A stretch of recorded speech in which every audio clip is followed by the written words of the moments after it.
hear it sound like the plane was like flying really low. Which one? Let me see. Then we Let me see. and Bill goes, Resolution about. I think the agreement was in last, Authorizing the execution of a settlement agreement between blah, but blah, I wanna say no, but it's 2020, I said I'll put on the news, knowing that it was gonna be a live reward. production of And then I records. said, well, you could go on Facebook if you want, but I'll wait until morning. gotta, Well, it sounds like we settled something because we did not Started, It does sound, I just produce don't know what it the is. records, yeah. People gotta get a life. yeah, I needed. and I don't, for some reason, I don't have the agreement. Do you Would need that know, one tonight, you or know. can I find out about it before I sign it? You know who would know? Let me just run into my office Ask, real quick. Okay. Is, I'm gonna print it out. DuPont on the line? Just kidding. Yeah, I mean, if you want, I can put DuPont. You could Okay. ask, but he'll know. Yeah. Instead of going crazy. Mike, are you on? See there? He's on mute. Do you have him muted or is he muted? Am I able to unmute? It all depends if he's muted himself. Yeah. Mike DuPont, if you're there, can you answer me, please? He's unmuted now. He's unmuted, but we don't hear him. Good. This happened the last meeting? Mike? Yeah. This, you I was late. was sick, Yeah, and that's what I said, we probably would have been finished, that but was we when I had had such. to, convince my stomach that it needed to show up, and But that I we- couldn't are you separate. done Why with next that to now? Vince doesn't have that phone? I said, But I tell you, it took us. Can It had Can to be anybody done hear us? Before we got everybody.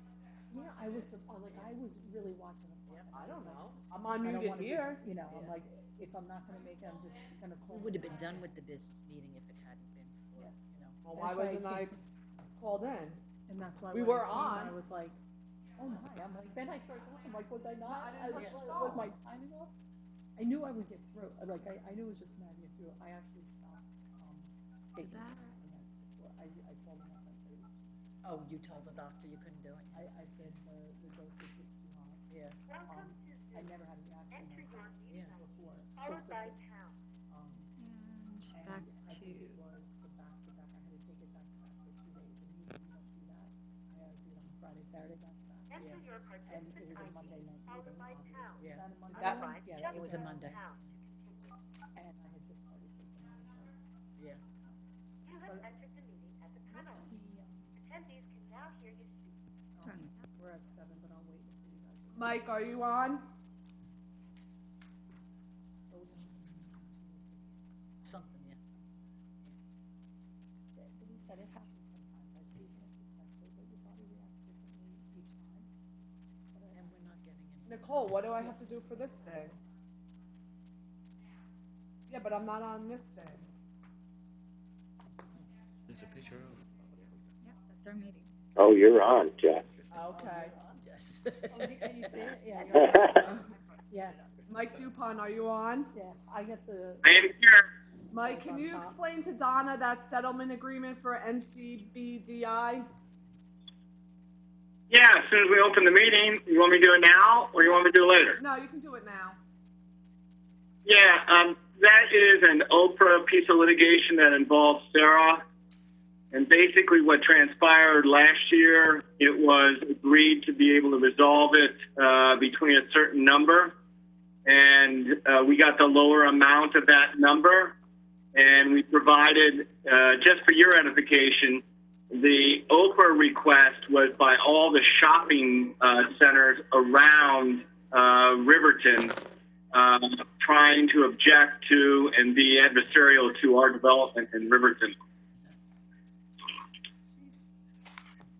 Okay, and it was a timing thing with the Oprah requests? We didn't get it to them in time and they settled, or? Yes, correct. They there were some issues they had, and we had some issues regarding timing. They had some issues regarding timing. So this was a minor way to resolve it. And last year, the council, really what happened is the council authorized me to settle it in November, December, I think in November, and the attorney left the firm and never did anything with the file. So basically the client called 8-9 months later and said, what happened? So they dug it out of the warehouse and now we're here today. anybody ever fulfill their Oprah requests at all? Yes, matter of fact, on the day that we discovered the Oprah outstanding issue, I hand delivered it to their offices in Middletown. Okay, so this is a done deal once we pay off the, I'm gonna call it a late fee. Yep. Yeah, we're done. Correct. All right, thank you for that. Oh, no worries. All right, we're ready? All right. Good evening, everybody. We're going to stand for a short prayer and a salute to our flag to start our meeting. Almighty God, grant us the wisdom to make those decisions that are in the best interest of all of our residents. May the Heavenly Father of us all bless those who have given the ultimate sacrifice and service to our nation, and may He watch over and protect our servicemen and women now guarding the gates of freedom. A salute to our flag, please. I pledge allegiance to the flag of the United States of America and to the republic for which it stands, one nation, under God, indivisible, with liberty and justice for all.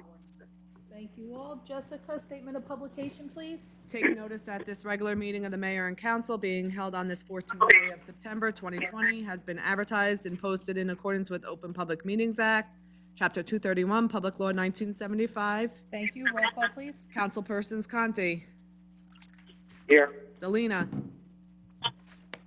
Here. Enriquez, Yeah. Mar, Here. Novak, Here. Roberts. Here. And our professionals, the business administrator,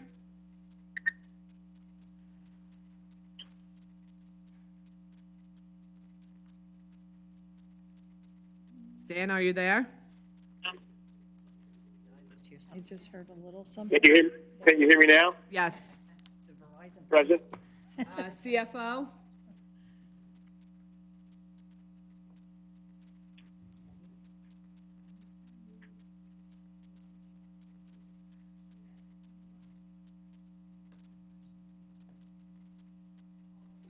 Denise, are you there?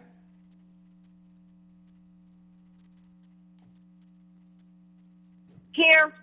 Sorry about that. That's okay. The engineer Here. and the attorney. Here. Okay, that takes care of everybody, right, Jess? Yes. Wonderful. We'll move on now to the approval of prior minutes. Council President Novak? I make a motion to approve, subject to correction if necessary, the minutes of the regular and agenda session as listed. 17th, sorry, I have wrong date there. That's okay. As listed on the agenda, only it's September 17th. August 17th. August August 17th. Oh, my Second. goodness. We have a second. Thank you. Roll call, please. Councilpersons Novak, Yes. Conti, Yes. Delina, Yes. Enriquez, Yes. Mar, Yes. Roberts. Yes. Okay, at this point now, we actually have a presentation for today from PSE&G regarding their gas modernization program. So I believe that we have representatives from PSE&G on the call. And at this time, I will open up the floor to them so that they can actually present to the council and to the public their programming and their plan with the latest gas modernization for this year, or actually for this year, I think, partly this year, I think, and next year. Is Mr. Lucchese on the line? I believe I saw him. I am, Mayor. Can you hear me okay? I can hear you. Thank you. Good evening. Are you going to begin, Frank? Yeah, I'm going to open up, and we have Kelly Sutter, who's our project manager, and Kate Almeida, who manages the all gas system for our central area, that are going to present today. They're just going to make some opening comments, and then I'll turn it over to them for the presentation. Is that okay? That would be perfect. Thank you so much for that. So I'll let you begin when you're ready. You got it. Well, thank you, Mayor and Council President and members of Council. It's a privilege to be able to present to you tonight. I hope everybody's doing well through this COVID, and I wish the borough of Sayreville very well. My name is Frank Lucchese, and I'm Senior Public Affairs Manager at PSE&G. And again, we sincerely appreciate the opportunity to present to you our continued effort to improve and upgrade our gas infrastructure under our Gas System Modernization Program, or as we eloquently put it, GSMP. GSMP's goal statewide is to replace approximately 875 miles of cast iron or bare steel main and associated services. And we are doing this not only to ensure better and higher efficiency of service to our customers and to your constituents, but to continue to provide a safe, clean, reliable gas system well into the future. The PSE&G has done similar projects in Sayreville over the last 4 years. Actually, under our first phase of GSMP, actually Sayreville was one of the first towns out of the gate in 2016 when the program kicked off. The project overall was very successful. We worked very well with Mayor and your administration and staff. And we did learn along the way, and we're constantly working on improving the program over the last few years. But we were able to accomplish that with a solid relationship and communication between you, Mayor, your administration, and PSE&G and members of council, and we thank you for that. Restoration of the roads is a major component of the process, and as you know, and we've had the conversation, extremely costly. So each project has a budget that is outlined. This budget includes restoration costs as well, but remember the goal of the program is to replace gas mains throughout. So now as we venture into our third phase of GSMP, we are here tonight to present to council our proposed work for 2020. Before I turn it over to Kate Almeida and Kelly Sutter for a more detailed presentation, the main objective tonight, and the request for the presentation for your consideration is the following. So PSE&G Gas Construction will be requesting an exemption to restoration requirements for our proposed longitudinal pipe installation project per Sayreville Ordinance Chapter 13.1.10. And Mayor, that's very similar to like we did in the first go-around. We asked for a waiver of certain road restoration requirements, and that we were going to go through doing a presentation, and we wanted to be an open conversation with you and town council on what's best for the town of Sayreville and for PSE&G. So, you know, once again, I just want to thank you for the relationship and thank you for everything that we've done up to this point. And I think at this point, I'm going to turn it over to Kate Almeida, and she'll go into the next part of the presentation. Thank you, Frank. I appreciate that. Kate, are you on the line? Can you hear us? I think she's still muted, according to my screen. Hi, good evening. Can you hear me? There's a lot of feedback, so somebody might need to go on mute. I think we're better now. Kate, you want to try again?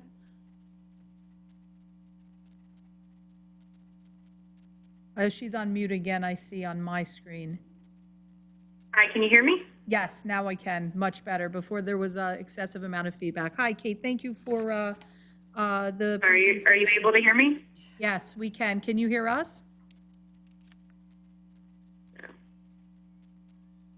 I don't think she can hear us. So, Kate, we can definitely hear you. Just give us a few seconds and see if we can clear this up. Now she's, Can you hear me? yes, we can hear you. Can you hear us, Kate?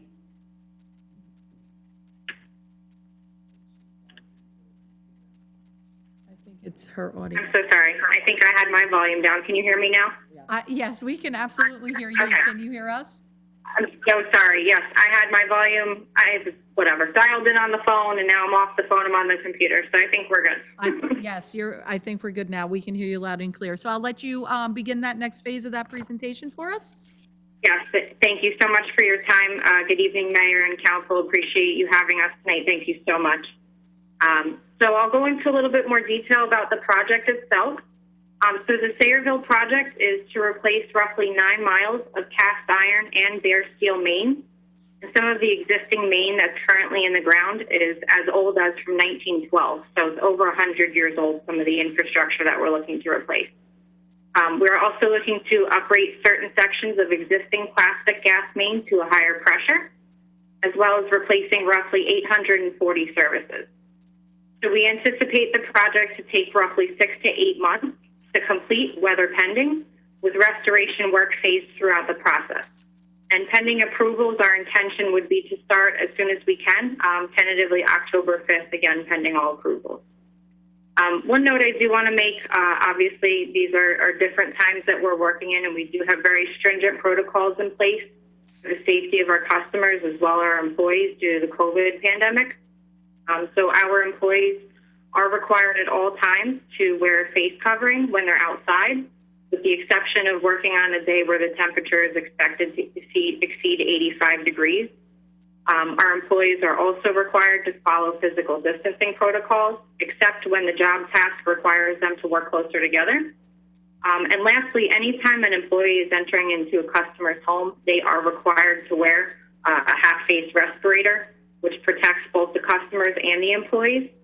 And they are also asking screening questions to determine if it's safe, whether or not they can go into the customer's home. So I just wanted to take a minute and address that, as I'm sure, that's on a lot of people's minds with what protocols we have in place to make sure we can continue to do this work safely. I do want to touch real quick on the benefits of this upgrade program project to the customers, which Frank did mention a little bit earlier. So first, proactively replacing the aging piping with strong, durable plastic will reduce the number of leaks that are on the system, as well as reduce methane emissions, which is better for the environment. Another benefit is that the higher gas pressure provides better support of the high-efficiency appliances that people may have in their homes, which will result in a lower overall gas consumption and overall, a lot cheaper bill for their gas bill as well. Higher gas pressure also allows us to install an excess flow valve, which is a safety device. And if there was ever to be a damage on that service in the future, that safety device would significantly reduce the pressure, again, and, prevent a lot of gas from escaping during that time. And then lastly, per the BPU mandate, relocating the meter from inside to outside the home is required, and it provides faster access to the meter in an emergency. It reduces the possibility of leaks inside the home, and it also provides easier access for the meter to be read or maintained in the future, providing less disruptions for the customers. I'm not sure if you are able to see the presentation that we had put together, but we do have some visuals to show what the construction process is like, but I can talk through that as well. We do If you are looking at the picture. Yeah, I'm sorry? we have it here as the council. We have printed copies, but the public does not see that. Okay, understood. So one thing I do want to mention, those pictures are from a few years ago, before the pandemic, so you don't see the employees wearing the face coverings in those pictures, just to reference that. Understood. So the first step of construction is to install the main, which involves digging a trench within the roadway and installing the new gas pipes. This is typically done block by block to minimize traffic disruptions. At the end of each day, the trench is backfilled, temporarily restored, and any plates that might be left in the roadway are properly secured. And customers will always have access to their driveways. Our contractors are very good at working through that with the customers if they have appointments or anything like that during the day. Now, the next step in the construction process is connecting to the individual services. After the main is installed and gassed up, appointments are made with the customers. During the appointment, a technician will access their home to connect the service line and gas meter, including the relocation of the gas meter to the outside. For the majority of the services, again, this involves moving the meter outside. And during the appointment, the service is briefly interrupted, roughly for 4 hours or less. Once the work is complete, the technician will relay all the appliances and ensure that they are working properly. And the last step is restoration, which Kelly will talk a little bit more about in detail for this project. But just in general, once the work is complete, we temporarily restore the roadways, and we also provide temporary restoration on the customer's properties, which may include, seeing straw in their grass or temporary asphalt patches on the sidewalk on the driveway until the final concrete work can be done. After a period of appropriate settlement, and once weather permits, we will do final restoration. Lastly, I want to talk a little bit about our customer interaction process, which is a very rigorous process that we have in place. We do tailor our approach based on feedback from the town, Our standard process involves an initial mailing that goes out roughly 1 to 2 weeks prior to the commencement of construction. The information provided includes a letter explaining the work to be performed, an FQA sheet, and a hotline phone number, which is the dedicated phone number for this project, that the customer can call at any time if they have questions. Any calls to this number, again, go directly to a customer outreach specialist. It's separate from PSE&G's main hotline, so we are able to answer within a very short period of time. We also typically do social media posts, working within the town's existing platforms, and we can provide any additional customer outreach support as requested. Once construction is complete, we send out an end of construction letter to the customers to explain to them we are done with the work. However, we have to allow for the settlement period before we can come back and do final restoration. When we get to paving, we follow the same process. We send a letter out 1 to 2 weeks ahead of time. And again, it's a rigorous process. It provides the customers with the information that they need, as well as a way to reach the project team directly so we can address their concerns in a timely manner. So with this, I will turn it over to Kelly Sutter, our project manager, to discuss the restoration plan in more detail. Thank you very much for that portion of the presentation. I can see Kelly in the top of my screen, so hi, Kelly. Hopefully you can hear us. I can. Can you hear me okay? Yes, you're coming in loud and clear, so your turn now. Okay, great. Thank you. Good evening, Mayor and Council. Thank you for your time tonight. I'm going to now speak to PSE&G's request for resolution to Sayreville's existing restoration ordinance. As Frank and Kate have both referenced, as part of this BPU stipulated gas system modernization program number 2, the BPU is continuing to mandate strict financial limits on our cost of our project, focusing that cost on the infrastructure of the actual upgrade. They monitor this cost, audit us, ask questions based on a cost per mile for these type of replacement work that we're doing. Therefore, we are working towards this resolution with the City of Sayreville. Our typical restoration that fits our cost per mile for these projects is going from curb to about 1 foot past the extent of the saw cut line restoration. Due to Sayreville's ordinance, Chapter 3.1.10, PSE&G Gas Construction is requesting an exemption to restoration requirements for our proposed longitudinal pipe installation project. So what we're presenting to you tonight is that we would restore the roads at half width versus the currently required full width. That half width would be in accordance with your ordinance of 1.5 inch pavement overlay of the milled area in order to match the existing pavement height of all streets associated with the GSMP2 project.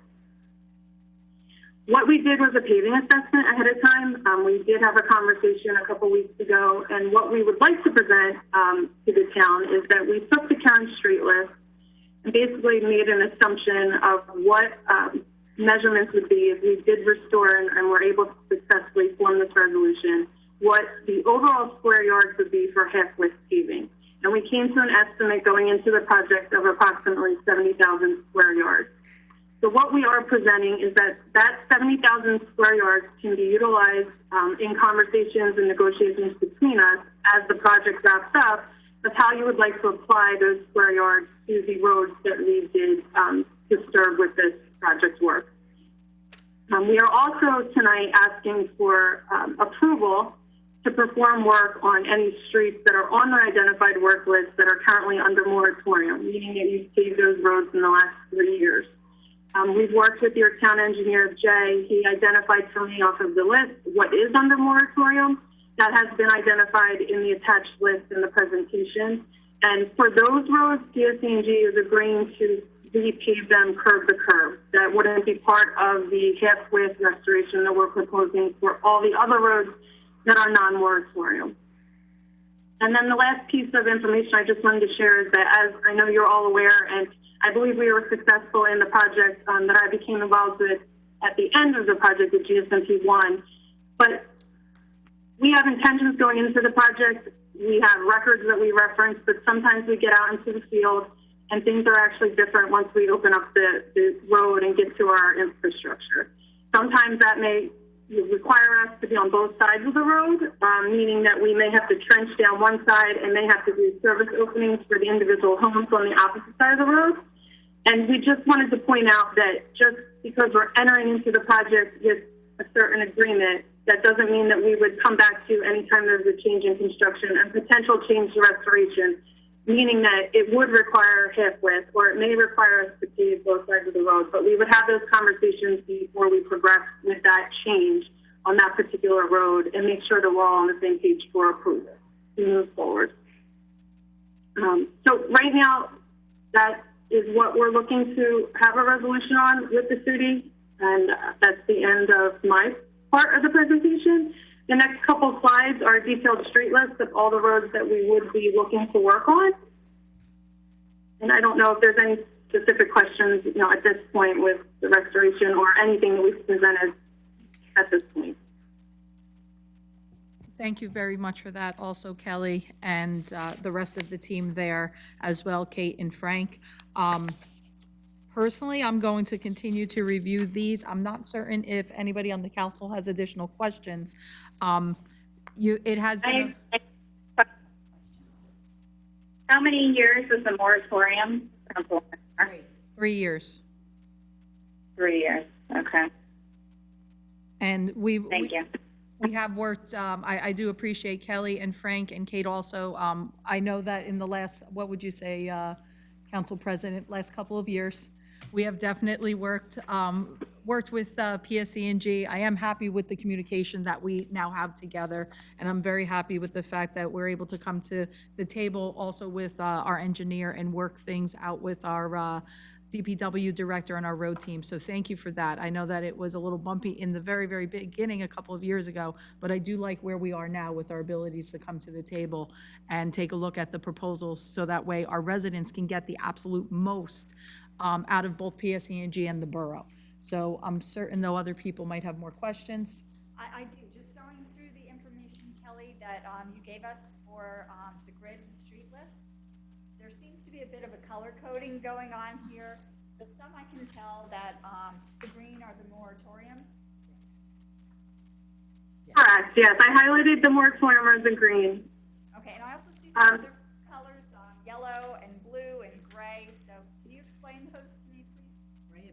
Yeah, so in short, the streets highlighted in yellow were the initial project that we came forward at the end of 2018 before we ran into just some unresolved issues that we had to sort through. So the yellow have been existing and have been identified since that time period.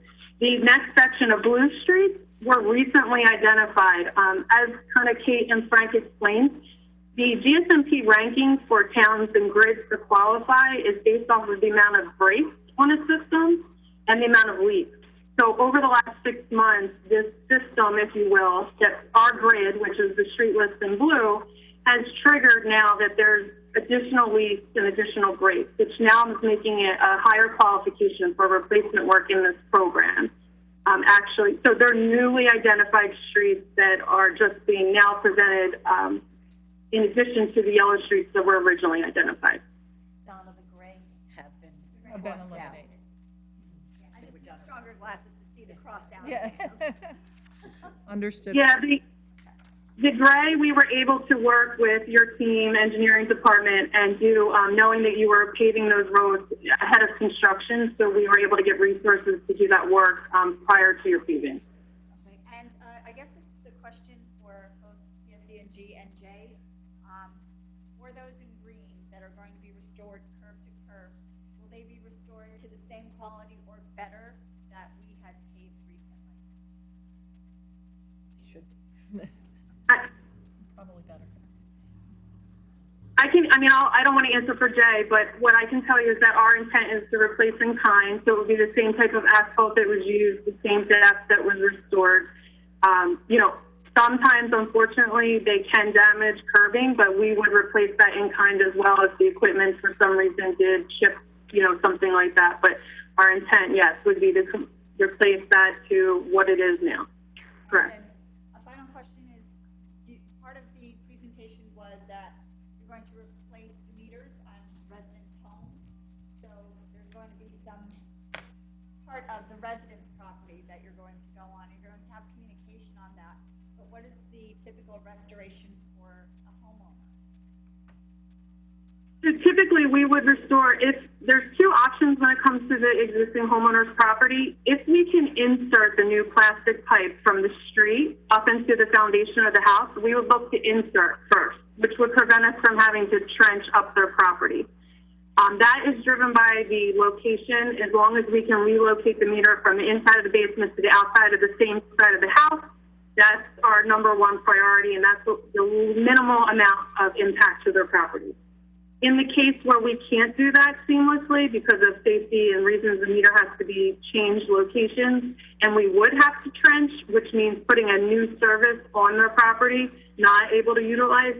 It would be trenched and it would be restored in kind, meaning that the backfill would be per A, township requirements, B, what was in place in kind, and then seeding, sod, depending on what's existing there. If it's their driveway that's impacted, everything will be replaced in kind to the condition it was when we did the work.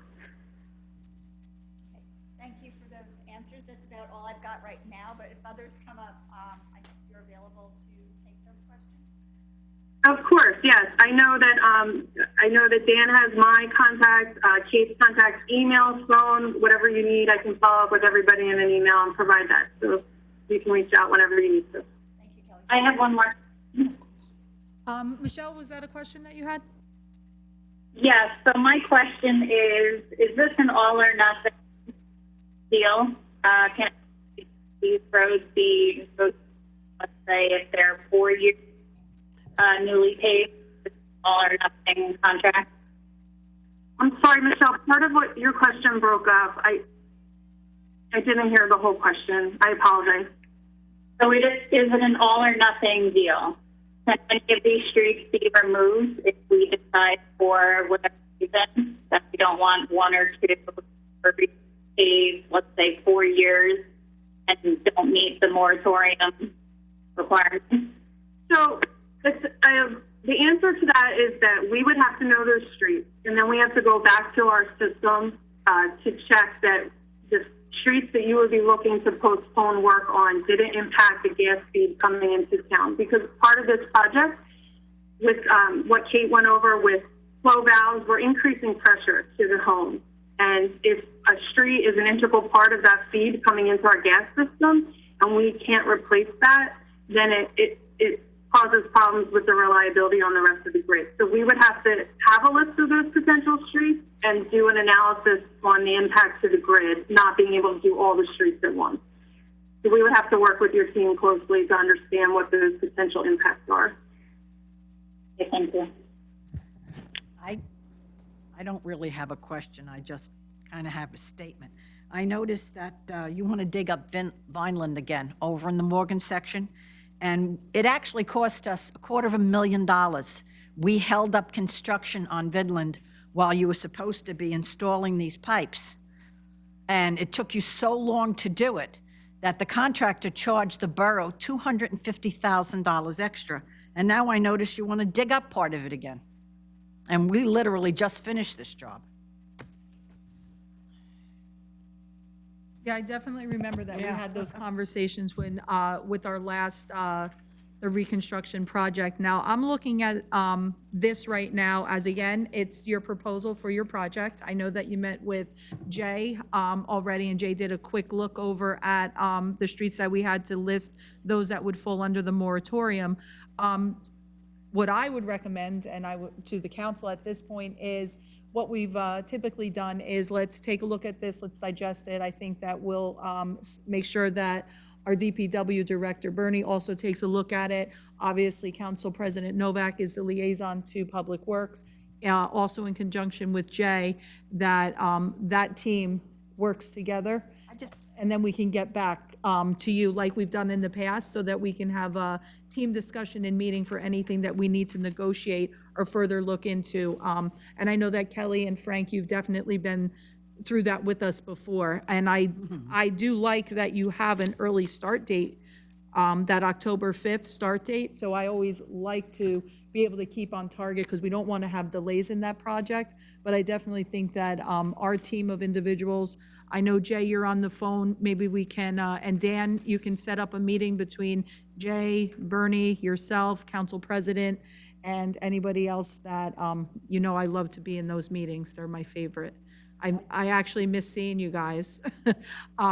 And we can go over this a little bit closely so we can get the most bang for our buck here, and that PSE&G can get the most restoration work that is beneficial to our residents, but also not that it's going to be a severe disruption to their way of life, also living on those roads when they are cut up halfway. We know what that's like.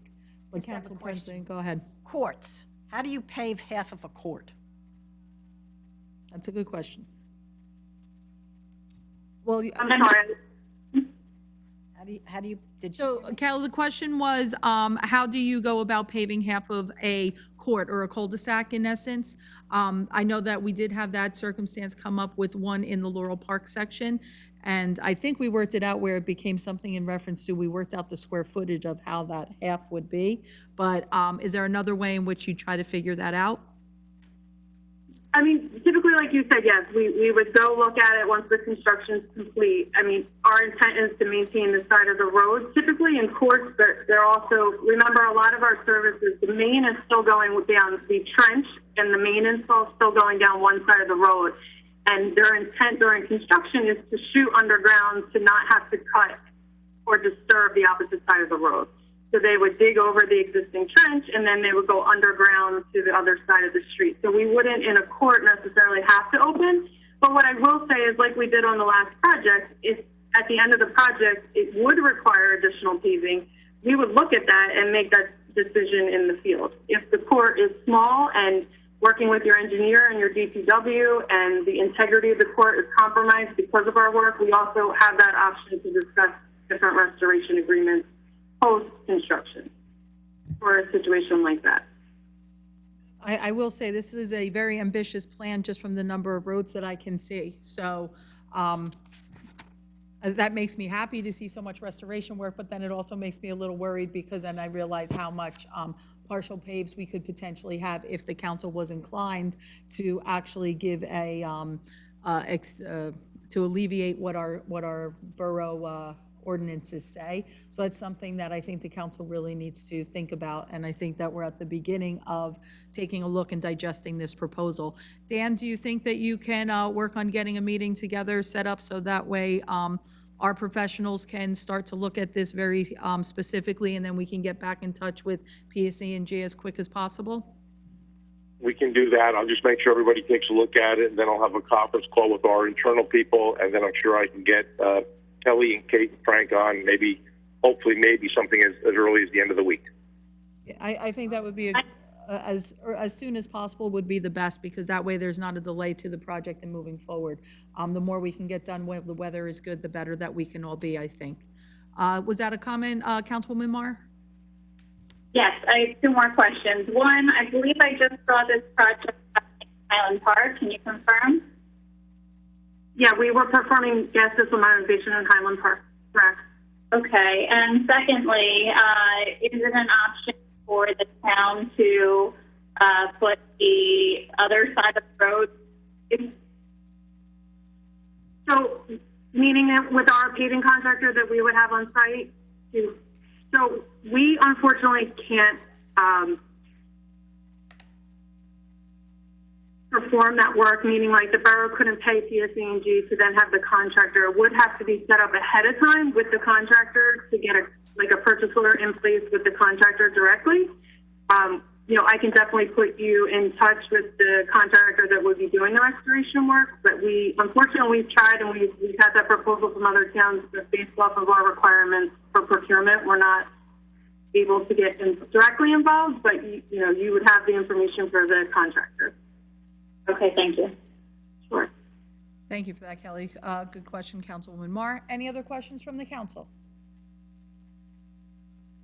It's not a speak now, forever hold your peace. So if we don't think of anything now, we do have a good relationship with Frank and with Kelly and with Kate. So that way, if your questions come up, we can definitely get a hold of them. So at this point then, thank you for this presentation. I look forward to working with you guys again, and I look forward to bringing some much-needed restoration. When you talk about lines that are as old as, 1912, obviously it's concerning, so we want to move forward with restoration where we can and do the most for our town as possible, both on the road end and on the gas line restoration. So Kelly, Frank, Kate, if you are still on there, it's been a pleasure. I hope you stay safe, and we'll be in contact soon. Dan, you'll take care of that? Thank you for your time. Yep, thank you, Mayor. Thank you so much. Very good to hear from you guys. Thank you. With that, I think we can move on now to the next piece of our agenda. And that brings us to a quick COVID-19 update. I'll keep it brief. As you know, in the beginning when we started doing these, there was so much information coming out fast and furious, and I don't know if we're in a better place or not. I like to think we're in a better place, at least with our numbers. So to report today, we've had 2 days, knock on wood, of 0 cases. So we hope that that trend continues. However, our actual numbers, let me just double check for the record, which again, the numbers of positive cases and sadly our fatalities are always posted on our Cerevel.com page, and they're updated, and the date and the time that they're updated is put on the right underneath. So there are 848 cases to date of COVID positive cases from the start of the pandemic, and there are sadly still 40 fatalities, and I hope those numbers don't climb. Every time I get that text message, and I know you guys get the email that says, COVID positives, I kind of hold my breath a little bit. We did see a couple of days ago, for the first time in a long time, 4 cases. We were staying with the trend of like 0, 1, or 2 every now and then. But one of the things that Cerevel is seeing more often, just like the rest of the state, is the ages associated with these positive cases are in fact more of the younger population. So it always makes me a little sad when I see a little bit of a string of 17, 18, 20s, 30s, and even 40s, because you're moving up into my age group, and then I get a little nervous. We still know that 70 and older are at most risk, unfortunately, for fatality, but obviously those younger cases could pass that on to others. I'm happy to report that we seem to be doing very well with our dining ordinances. We still maintain our outdoor dining, and then we had the governor announce just a short time ago. How long has it been now? A couple of weeks? About a week, almost 2 weeks, right? We're almost there, where we are starting to have indoor dining, and we started to see movie theaters now also be allowed to have a small number of individuals gather. Gyms have opened to some capacity, thank God, because I think everybody needs to get that energy out. God knows I need to have a 20-year subscription now to the gym after this.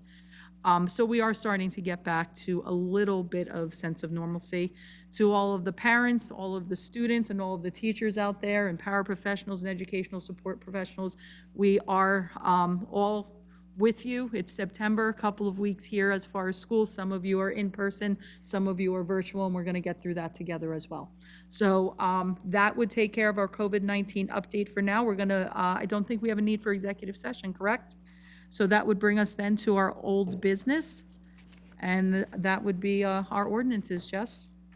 Public hearing on ordinance number 507-20, an ordinance amending Chapter 2, Administration, to amend subsection 2-54B, Cerevel Alliance Family Education Safe Committee of the Revised General Ordinances of the Borough of Cerevel. Okay, I'll open to the public at this point for any and all comments or questions regarding ordinance number 507-20. If you'd like to speak on that, please press star 9 to indicate that you would like to make comment. And let me go to attendees. And at this point, I do not see any hand raises, so I will move that over to Councilman Conti for a motion. Or actually, I need to close the public portion first. A motion to actually close the public portion first. If you'd like to do that, Councilman Conti, you may. I move the public hearing be closed, the ordinance adopted on second and final reading, and advertised according to law. Second. Thank you. Roll call, please. Councilpersons Conti, Yes. Delina, Yes. Enriquez, Yes. Mar, Yes. Novak, Yes. Roberts. Yes. Okay, public hearing on ordinance number 508-20, bond ordinance providing for various road improvements for the borough of Sayreville, New Jersey, appropriating $4 million therefore, and authorizing the issuance of $3,550,000 bonds or notes of the borough for financing part of such appropriation. I'll open to the public for any and all comments on this ordinance. If you would like to speak, please press star 9 at this time. I have a question. When would this work begin? When would this work begin? Next year. Next year, Councilwoman These are Marr. next year's roads. Mm-hmm. The engineer will start his part of it as soon as this is passed, so that we're ready to pave in the spring, hopefully, if we have our budget approved and the state budget approved. We're hoping, but it will be next year. It'll be after the first of the year. Okay, so I do see hands raised now in reference to this ordinance, so I will call on, last name is Sislo. So you are in the public portion at this point, and remember that your comments are only in reference to ordinance number 508-20. You can speak now. Yes, my name is Robert Sisco, 22 Driftwood Drive. The only question that I have with the road repairs, is that going to be affecting any that PSE&G is doing so that we don't have to reopen up the roads? We, for the past few years, we've tried to give them a list of our roads in advance. That way, that's why on this list that we have, Ms. Roberts pointed out that there was some in gray. Those were roads that they knew they wanted to do. We let them know we were paving them, and they were able to accomplish it before we paved. We always do that first. That's why I was talking about that road in Morgan. We waited until they put the pipes in before we put the final. Our one contract to put in curbs and sidewalks, and then we waited for the final paving until Public Service was completed. Yeah, that would be the only concern that I had, that, let's not pave the road and then dig it up 3 months later. Trust me. We agree with you. Yep. We agree with you 110%. That's the last thing that we want to do. Ultimately, within the last 2 years, definitely within the last 2 or 3 years that, and Council President Novak will tell you that I've been involved with PSE&G, we've made it a point to not duplicate efforts, and obviously, it just disrupts everything and it's money wasted. So thank you for that. Steve Malinowski, you are in the public portion. Hi, Council President. How are you? Mayor? My question is, I know for a long time we were debating about getting some roads fixed, and we did hear from Council President Mary Novak and myself, Glen Court needed to be done. And it was a horror, and recently they did take care of about 100 feet of Glen Court towards Deerfield. The rest of the road, unfortunately, was left as was. Who determines how much, how far a road needs to be repaired? I've seen other blocks where they did the whole block and all done nicely. Congratulations to the council for getting that done. But look at Glen Court, which is a real throughput from Maine to Washington through White Oaks Drive, and that was only done about 100 feet. So my question is, how do we determine how much, how far on each road needs to be done? I'll let Council President Novak answer that. What happened with the top of Glen Court is we were doing a contract, and it came in under budget, and we had a certain amount of money left, and it was the Public Works Director's decision to ask that money be used to do that one part of Glen Court. It was awful. And one of the main reasons is there's such a hill there. We have to put a tremendous amount of salt on there so people aren't rolling backwards when they try to stop at the stop sign. So consequently, that part of the road was absolutely horrible. It was more filled in potholes than there was good macadam. So we used that money at that time. The rest of the road will be completed when the entire road is put into the budget, but it was a way of, we actually amended the one contract to include that part that was the worst. That's how that got included. You and I have to agree, Steve, that was pretty awful there. But the rest of the road, although it's in bad shape, was not as bad as that part. And we only had a certain amount of money left over that we had, and that's where we chose to use it. Okay, and I guess my follow-up to that, Mary, and I do agree with you 100%, and thank you for getting that done, is how do we determine what roads and where is the need to have them repaired? Okay, years ago, the CME reviewed every single roadway in the town. And depending on how much money we have every year, and unfortunately, when this was first put in, well, the cost of oil was a lot less, and that is one of the main fluctuating part of having roads replaced, believe it or not, is the cost of oil. We get less done. That's why when Ms. Kilpatrick first came on, we increased it from $2 million to $3 million, and that we've also increased it a little bit more this year to try to accomplish it. It's based on that list and the determinations of CME, plus if we have a water project that's going to be done, it might move some streets up rather than do the water project. And, after, so we'll finish a road because we're digging the whole thing up for, usually other than that, unless something major has happened, we try to stay with, and we're, believe it or not, a 20-year project. We're at 20 years now, and we're only about halfway through the roads. But it's basically based on that original report that was done, that is up, every year we upgrade it, depending on if roads have considerably gotten worse, or, it's something that can't be repaired by our road department temporarily. But the main thing is we go off of that, and then we make adjustments only slightly if there's another project going on.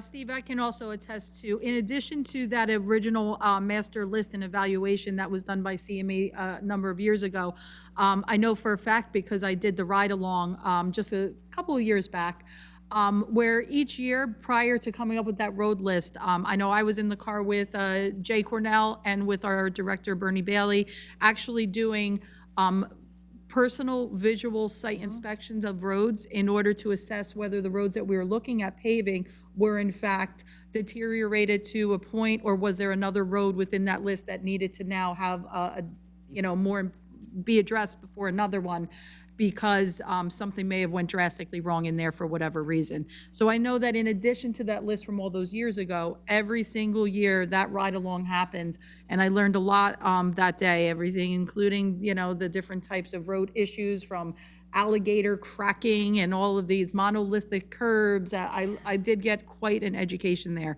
So I know that they put a lot of time and effort in trying to determine which roads need to be worked on. But one of the biggest hurdles is in fact the cost of that road, and sometimes the engineering that it requires. Sometimes we will turn around and open up a road thinking that it's only something that will cost, a top layer, if you will, and then we find out that, oh no, this is much more extensive. They had a concrete underneath. It's a surprise. You never quite know. And that could also cause a project to go up or down in cost. It always makes us happy when the change order says that we're getting money back versus having to put more money in. So the long answer to your question is all of those things is what happens. I hope we helped you. One thing I want to say is, I know at least a year and a half, 2 years ago, Jay told me, and this is the main street, I think they referred it to as the railroad ties. Yes. They go down Standiford, down towards White Oaks Drive.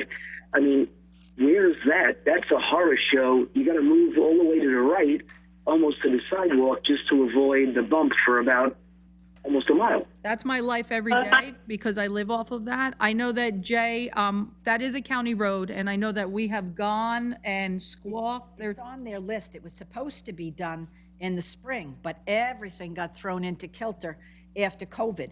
So I don't know exactly. It is one of the few things they're going to remove. The last section of trolley tracks that is on Main Street, that goes from the beginning of Sheffield Mews down to, I believe, Standiford.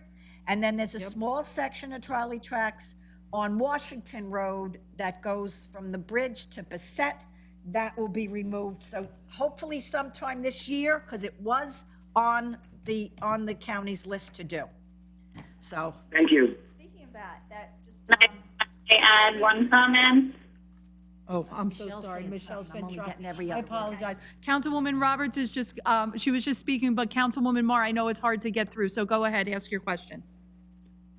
Just to add, Steve, we have the list of roads posted in our website where you could track your road, and it appears that about 5 roads are done per year, to give you an idea of where your road is. You're breaking up, so it's hard to hear you on remote. Councilwoman Mar was just reminding everybody that on our Cerevel.com site, and thank you, Councilwoman Mar, because I know that you always remind me of where those things are posted, that those roads are actually on there, your rankings are actually on there, and you can also see when the estimated road improvements are going to happen for this year, any additional ones that we have. You're breaking up a little bit, Councilwoman Mar. When you speak, we're getting only part, like every other word for some reason. Okay, thank you, Mayor. No problem. Councilwoman Roberts? Yeah, this just brought up a point that I'd like to ask PSE&G if they were still here, so maybe we can make a note. The road work that they're doing, did they include the county roads that they might be working on in town in their list? I So don't. if not, just to make sure Hey, that. Dan, can you make sure you ask them that, if they're doing any county road work too? I will, and also if you look at the list, there's also some things that are on Route 9. There are some things that are state and county, yes. Thank you. Yeah, I don't see them on the call anymore, so that would be a follow-up. Thanks, Dan. Thank you. All right. Anybody else in reference to that ordinance? Otherwise, I will ask to close the public portion and a motion to move forward with that ordinance. All right. To close the public portion? Is it, thank you. Roll call, please. Did you want to finish that? I'm sorry. You can finish the rest. Under 2. You can make the motion too. I make the motion, I move the public hearing be closed, the ordinance adopted on second and final reading and advertised according to law. Second. Roll call, please. Councilpersons Robert, Yes. Conti, Yes. Delina,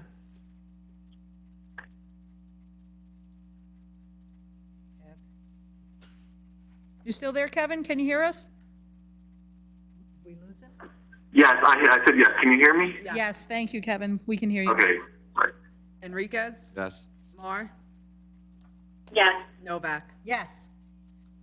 Okay, did we have, my packet got overturned the other day. Did we have any appointments in that packet? I don't believe so. I just wanted to double check because I had a spill when I took them out.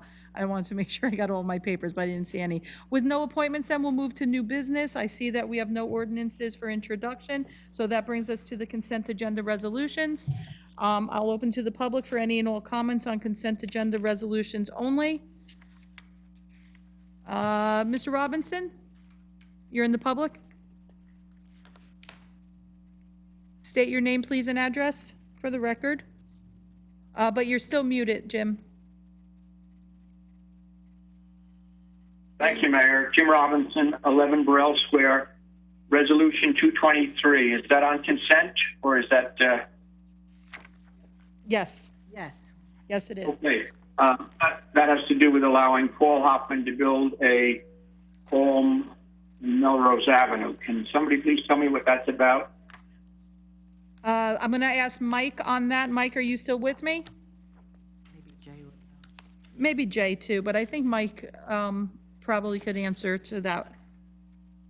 That's our What phone. was that? 223, Mike. It's 223, the last one on the consent agenda resolution. Yeah, you know what? My package doesn't reveal 223. It was the one you handed out tonight. It was the one that was on the new, it was, yes. So, Mike, it's the one with Hoffman, Mike. It's the one with Hoffman at Yes. Melrose. Oh, okay. All right. That one involves, the zoning board approved a development there, and they need access to our road. So we are giving them permission, subject to certain conditions that Jay has imposed, and that's contained in this resolution. And so that's what it is, to allow access to the road and that redevelopment of that particular site. Very good. Okay. Thank you very much. Thanks. thank you very much for that question, Jim. Anybody else have a comment for consent agenda resolution items? I see a number. It is last 4 digits, 8709. Please state your name and address for the record.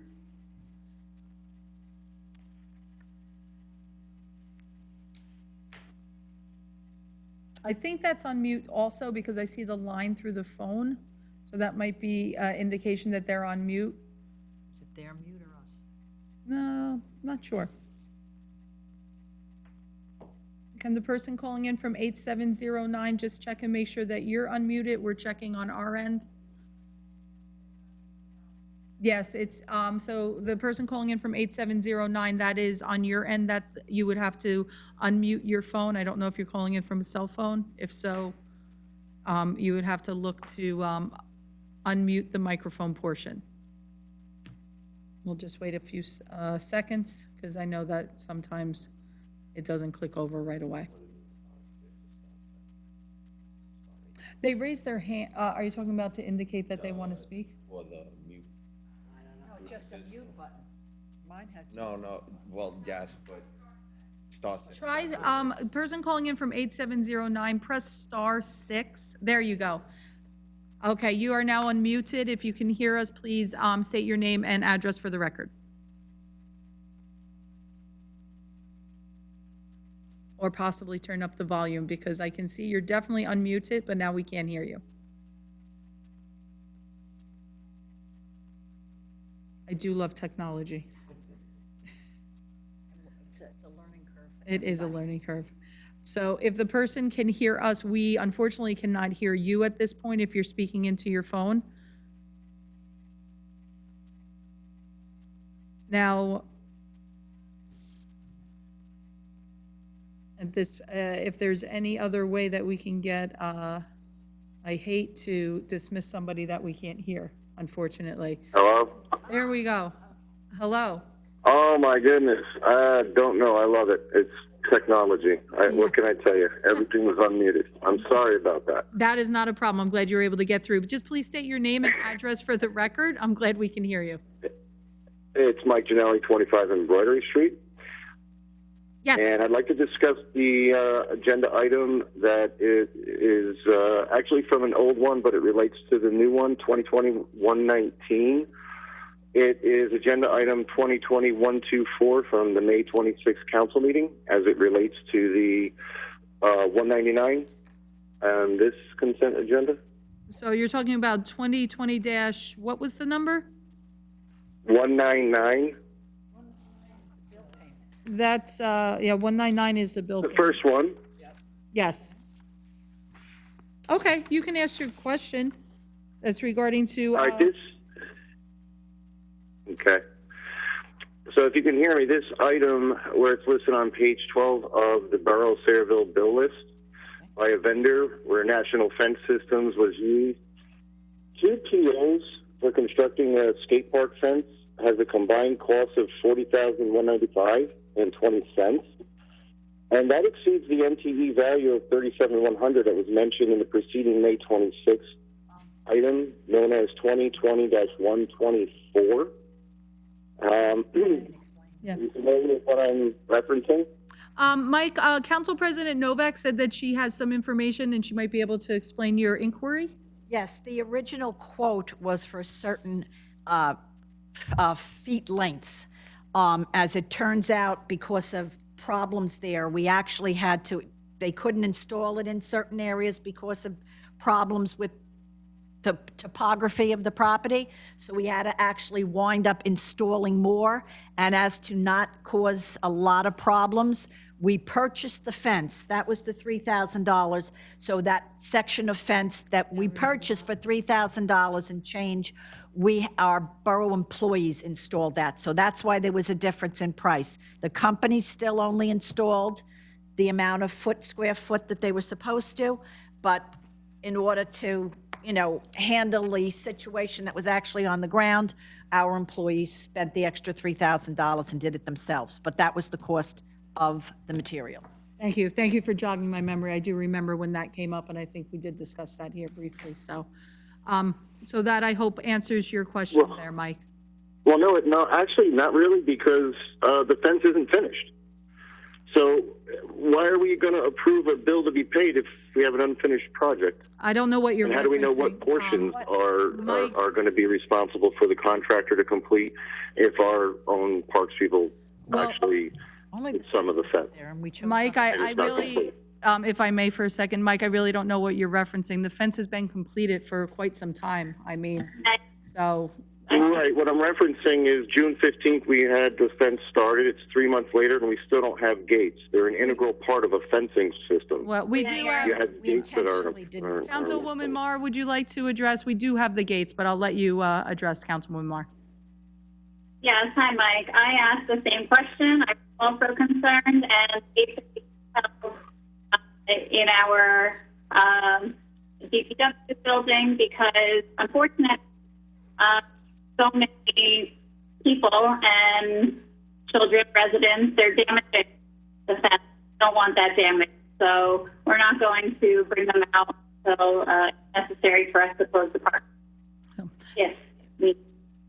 You were cutting out just a little bit, again, just a little bit with your microphone, but in order to make certain that Mike heard what you said, I'll just recap. The gates are here. The gates have been, are stored. We were aware and the police were aware as they were monitoring, I guess, different social media sites and things where people were actually calling, specifically residents calling to vandalize the fence, which is probably one of the most disturbing things I've ever heard, where there was actually a call to action to destroy borough property. That was a very disturbing situation. And being that we did not have to actually close the skate park at that point, it was decided that those gates would be stored until it was necessary in order to put them up. So the fence is actually complete to the point in which it needed to be. Those gates are there for us when and if, hopefully we won't, if we ever have to secure that area again, in order to keep them from having individuals openly and actually doing a call to action. It was very disturbing. Even our police were completely really just dumbfounded by the fact that you would actually have residents, parents calling for their children and others and adults to vandalize borough property. That was a really sad time, but luckily, you know, people stood up and said that wasn't an appropriate reaction to something. So thank you for your comments, Mike. Do you have anything else to add? Well, it is disturbing, and, you know, it is no surprise to me, even as my recent trip to the parks over this last week, you know, the fence is up and kids and families are utilizing that skate park. It actually appeared to be the tidiest portion of the park. It's beautiful. So I would just like to say that families actually are gathering in the confines of the fence, and I have not seen even anybody littering or trash within the skate park fence, and I quite honestly just see kids and families having fun in there. A serious note, the extra money that was spent on fence material, in the case of now we have these gates, is that, rest assured, no other money is going to be spent to install those, that our people are going to be, in fact, installing them when the time comes. Yes. And if this is the case, is there any savings due back to the town, or a reduction in price, or a refund of any kind? Well, I don't think there would be a refund, but for work not done by the contractor? No, when this first started, we had intentions of locking it, and they had intentions of putting up the gates through no fault. Which is why I was asking the question. No, there was no reduction. I believe the hardware is there for our employees to put the gates up. The gates are fully intact here in Borough Hall. It's just a matter of putting them on the hardware that's there. Some of the hardware is on the poles, some of the hardware is on the gates, but everything is there, and it's just a matter of them putting it on. So you're saying it's a negligible amount of labor that they would have charged you for the installation, which was, perhaps I would have to assume, was included in their original proposal? Yes. Thank you. Thank you. Okay, anybody else from the public wish to speak on consent agenda resolution items only? Okay. I move the public portion be closed and consent agenda resolutions be approved on roll call vote. Second. Roll call, please. Councilpersons Novak, Yes. Conti, Yes. Delina, Yeah. Enriquez, Yes. Marr, Yes. Roberts. Except for 2022-23, yes. Okay. With that, we'll go to the Borough Attorney. Any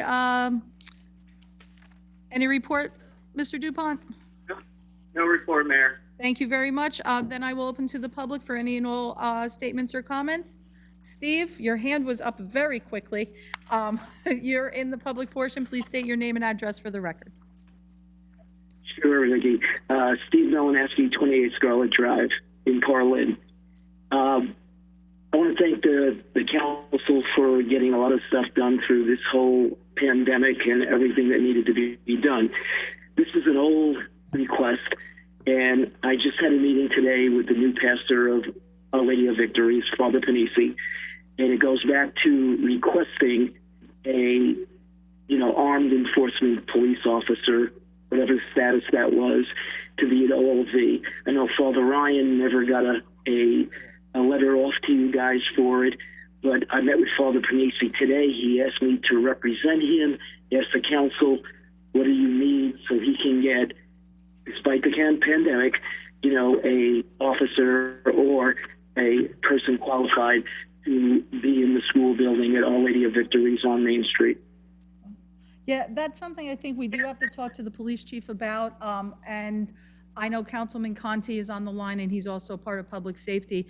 I'll be honest, I had a very, very brief conversation with the chief. This is going back a couple of weeks ago, well, actually longer than that, with the possibilities of the public schools reopening here. We do have a fabulous police force, but our numbers are not the highest. And one of the things that we were actually discussing is putting our police officers into environments where we have a lot of people. And the possibility of that risk in the event that a school had to close as a result of a COVID-19 exposure and infection, like has happened in some of the other places. I know EB Votek, I think actually in Red Bank and a few other, Chatham, I think. The worry was, and again, there hasn't been a determination made, but I think we have to have more conversations with the chief on this briefly. In the event that our officers are there in any of the schools, public or private, and they have potential exposure risk or contract the virus because of being in that concentrated environment, what does that do to our police force, our ability to patrol our town and keep up our numbers with the number of officers here? So this is a much bigger conversation, Steve. I'm going to ask Councilman Conti, can you reach out to the police chief again in reference to OLV, in reference to that security, but also you can have the broader discussion with him.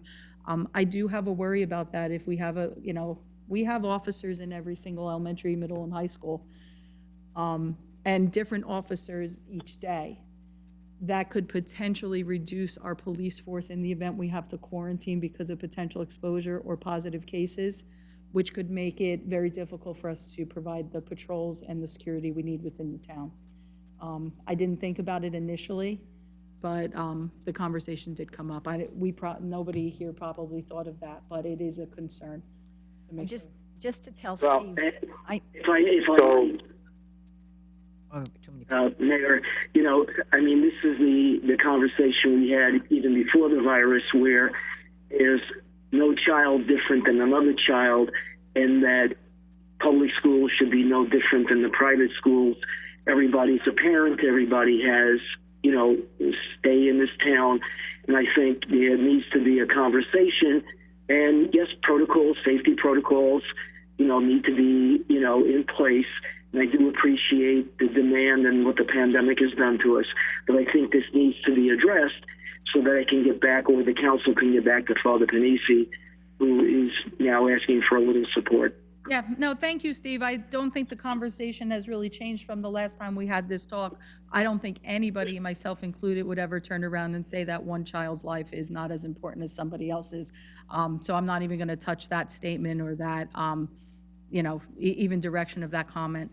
But I will say that a bigger conversation needs to be had, and I think that Councilman Conti is just the man to do it as public safety liaison. Yeah, I'll check, Mayor, I'll check with the chief and find out the situation there and probably put him in touch with Father Panisi about that.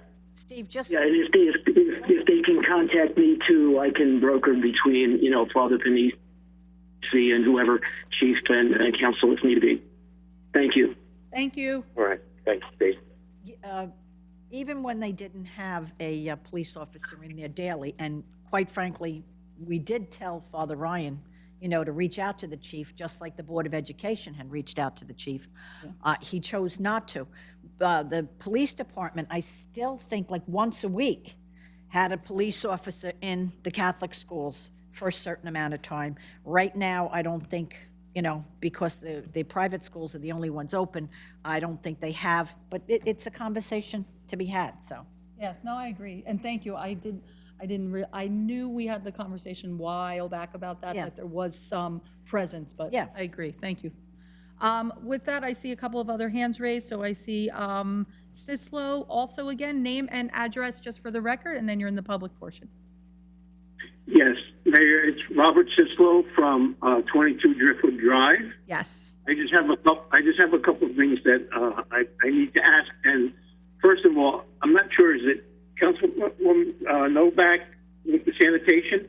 Yes, Yeah, that's me. correct. She has it all over there. Right, and I think she says that no one ever compliments her guys and stuff like that. But I couldn't believe the other last pickup when the gentleman with the truck dumped the trash. On his way back, he saw that I guess some of it missed the truck and all that, right in front of my driveway, and he actually stopped and picked it up. And I apologize, I did not get his name, but I mean, that's just one of the extra efforts that I think Councilwoman Novak is talking about. So I Thank needed to say that. I can't wait to tell the guys tomorrow. Thank you. Mark this on the meeting minutes, because that does not happen very often. Thank you so much, Mr. Seslow. That's very kind of you. Those little things, Yes. it's the little things. My attaboy always makes me feel better. Thank you for that. Let's see, Mr. Rittenhouse, I see that you're in, your hand is raised. Please, name and address for the record. Yes, Arthur Rittenhouse, 33 Delcat Lane, Saraville. Good evening, everybody. Good evening, Art. Have a couple of items. One is the voting. I am getting many calls from people in town because it seems the rules keep changing and changing on a daily basis. They did for the July primary, they changed right up until Election Day. Middlesex County has spent millions of dollars on brand new voting machines for 2020, and hardly any of them are being used. And I would like to see the council pass a resolution to the state legislature and to the governor indicating that we would like voting in person and not the mass vote by mail. There's too many problems with it. Middlesex County has had problems in 2018. We had to go to court and get it straightened out. As you know, in 2019, many of the problems that's still in court were due to vote by mail and provisional ballots. In the July primary, 2% of Saraville's votes, both Democratic and Republican, were rejected. If that happens in the presidential primary, that's over 280 votes, which could definitely affect the local race. So that's one of the things I would really like the council to consider.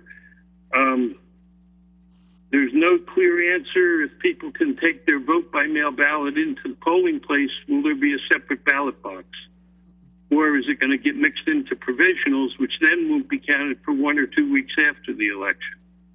There's a lot of controversy. The voting machines are there. They're brand new.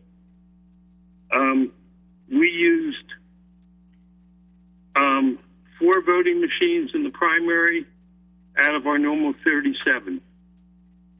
And the other problem is that people who are handicapped that need to use the voting machine, I was standing up in the VFW. They tried calling the 3 numbers to get that person approved, the handicapped person. Nobody answered the phone. After 20 minutes, she finally struggled to use a provisional ballot. There's just too many problems, and there's going to be a lot of people voting. The other thing, Mike, my normal question, anything on Fulton's Landing or Main Street South, whichever their name is, No, we're currently still waiting for a court date, Art. Okay. On a positive note, yesterday the Sayreville Historical Society reopened to the public, and we had a great showing. We had about 40 people come. Our vice president was out on Main Street dressed as Mr. Peter Fisher and did a great job. I did see that, Art, and I have to say, that was fabulous. I was riding with my daughters in the car, and it was really fun to see that. So please tell your historical society president, great job. The top hat, the flags on the side, it definitely got attention. I saw people coming in. I'm glad you had a good turnout.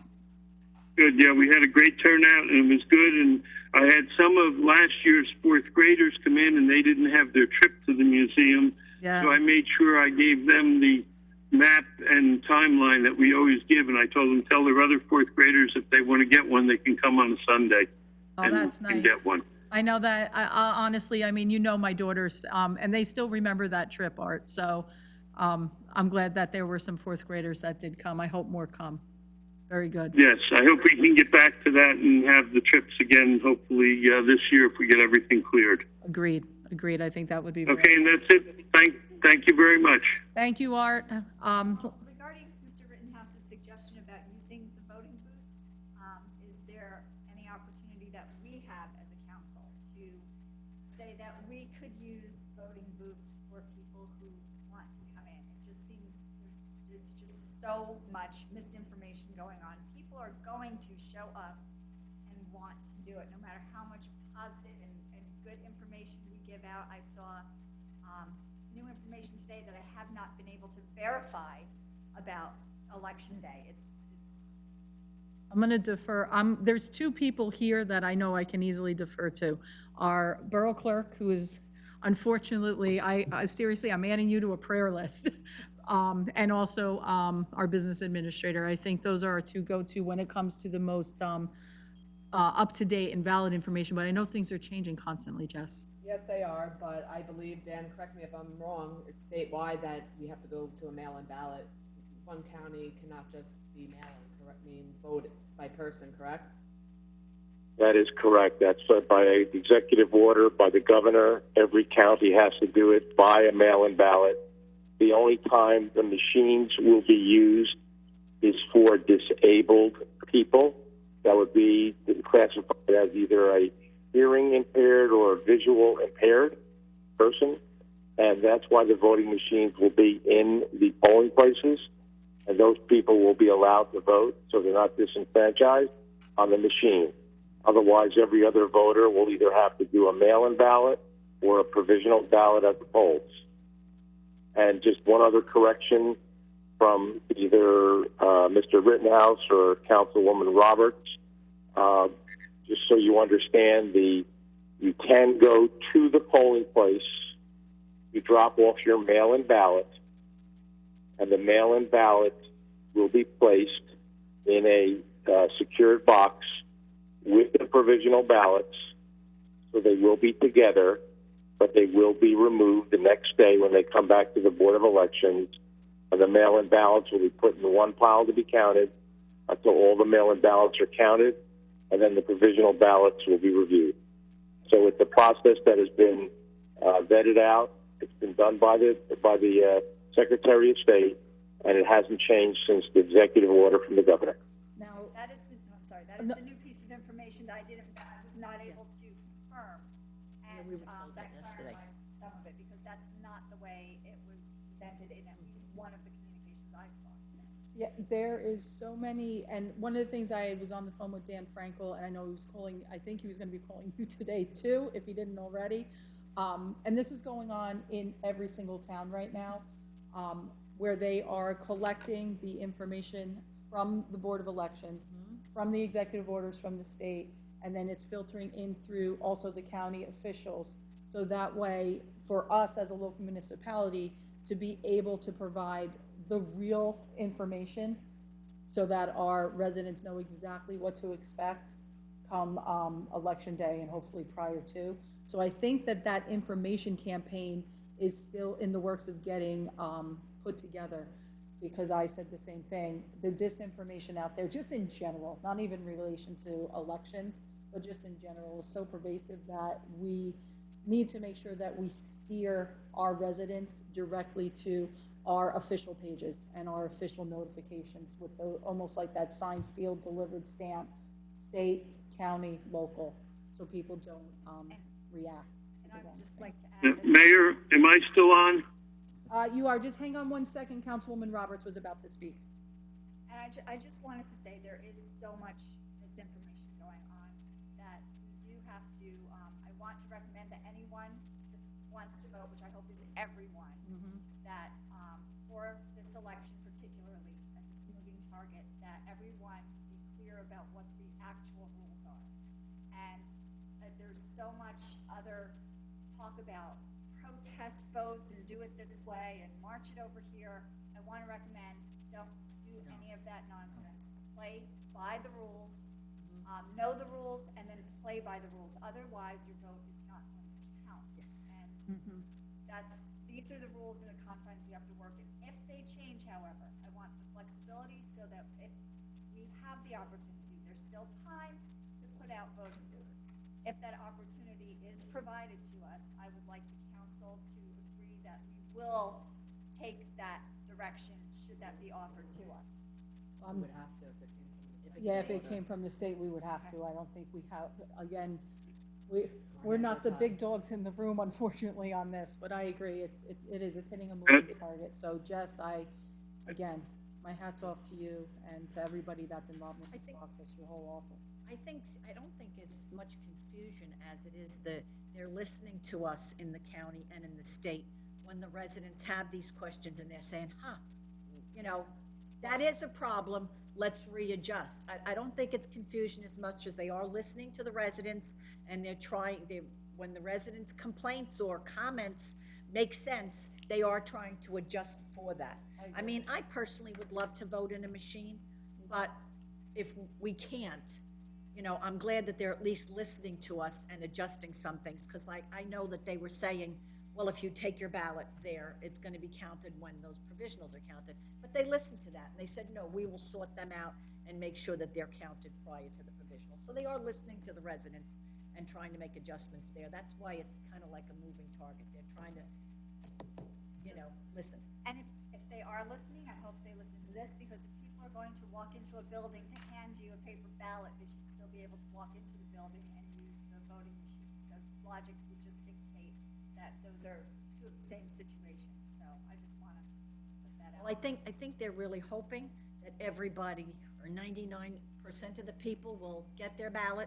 They will vote as soon as they can, and they'll get it into the post office or one of the other boxes. So it's going to be very minimal, the people that do that. And we're very lucky here, Jess, our box is going to be here, our drop box is still going to be here. We're so lucky. We are so lucky because not every town has. But I think they're trying for. They're trying to add as many, but we're lucky because we know ours is already here, and a lot of people use that drop box. I use that drop box, so. I did too. Yeah, so I have to say, I know when I pulled up the one day to drop off mine, there were other cars literally coming in behind, in order to do the same thing. As I drove away, I watched a family come in and deposit theirs. So those drop boxes, we were very lucky that we had ours here and that we continue to keep ours here. We don't have to wait.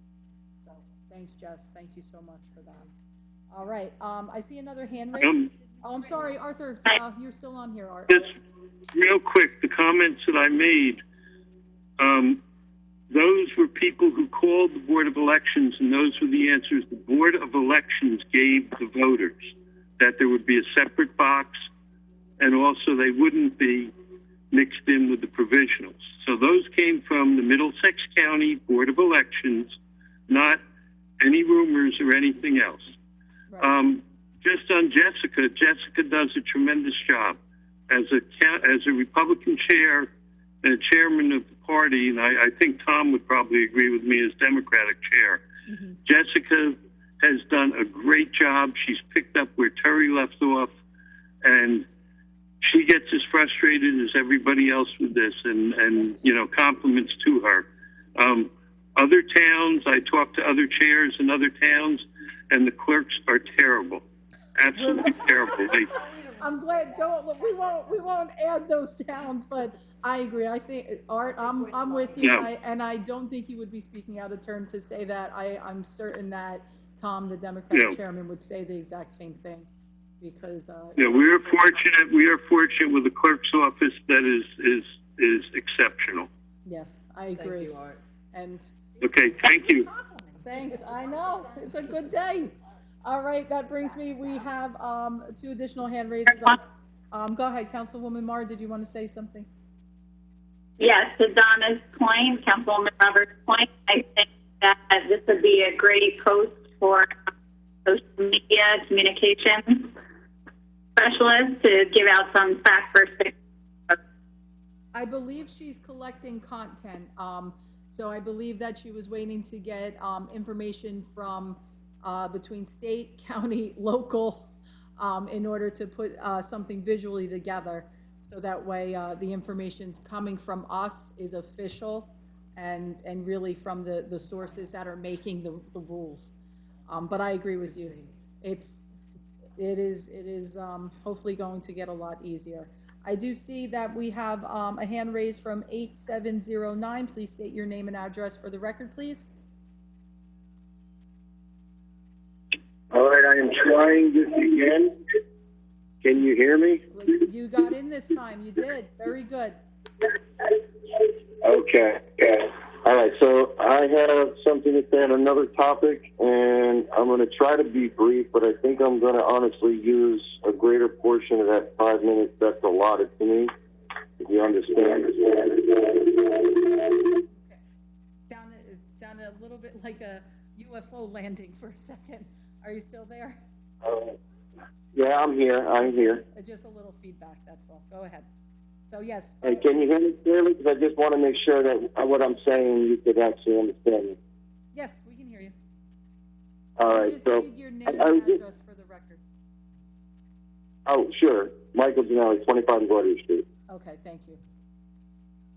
So I'd just like to preface what I'm about to say and talk about. And this is basically the need for traffic measures. Many neighborhoods still suffer from inadequate measures to protect the residents and visitors on those streets from dangers of moving vehicles. I'm aware of situations in my own neighborhood where year after year calls for enforcement of traffic and speed limits are made. And in my neighborhood on Embroidery Street, up from Green Valley, it's a regular thoroughfare used by residents both in my area and those visiting or exiting from Green Valley. And Embroidery Street is a speed zone. Embroidery Street is one of those older carriageways that in recent years has since become wider because of reconstruction to the roads, but still remains narrower than the rest in our area at the end of the street by Washington especially.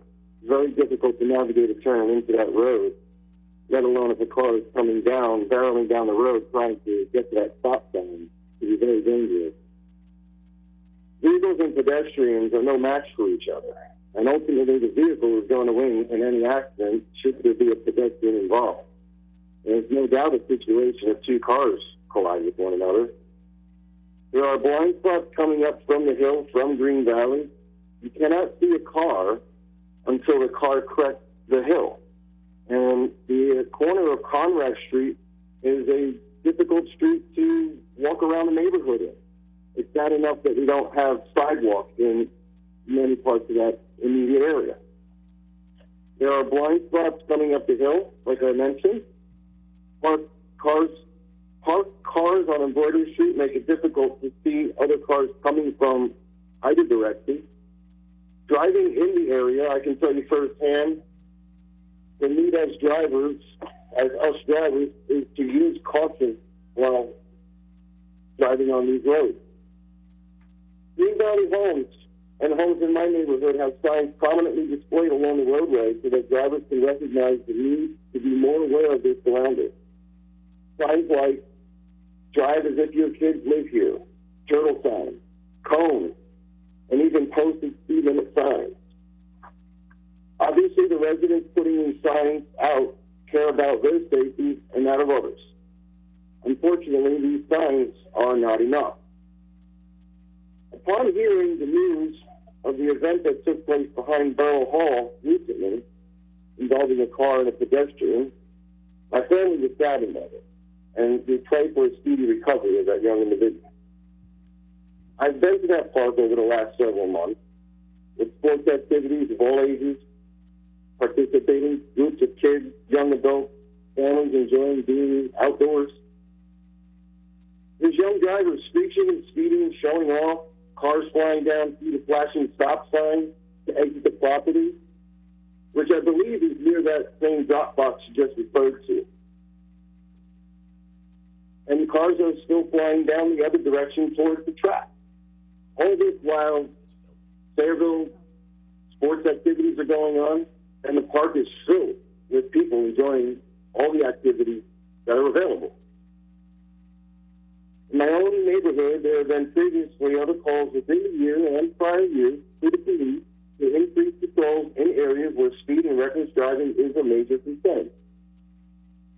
The police officers typically obliged to pass on the need to a supervisor to enforce the areas in need.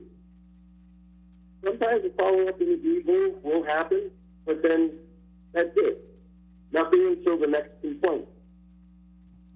Unfortunately, the lack of security enforcement in the borough's own backyard requires a high level of stepping up as well. I implore the council to study the situation and those professionals that are present, or if not, to be consulted, to consider speed humps where applicable, as well as other traffic calming measures.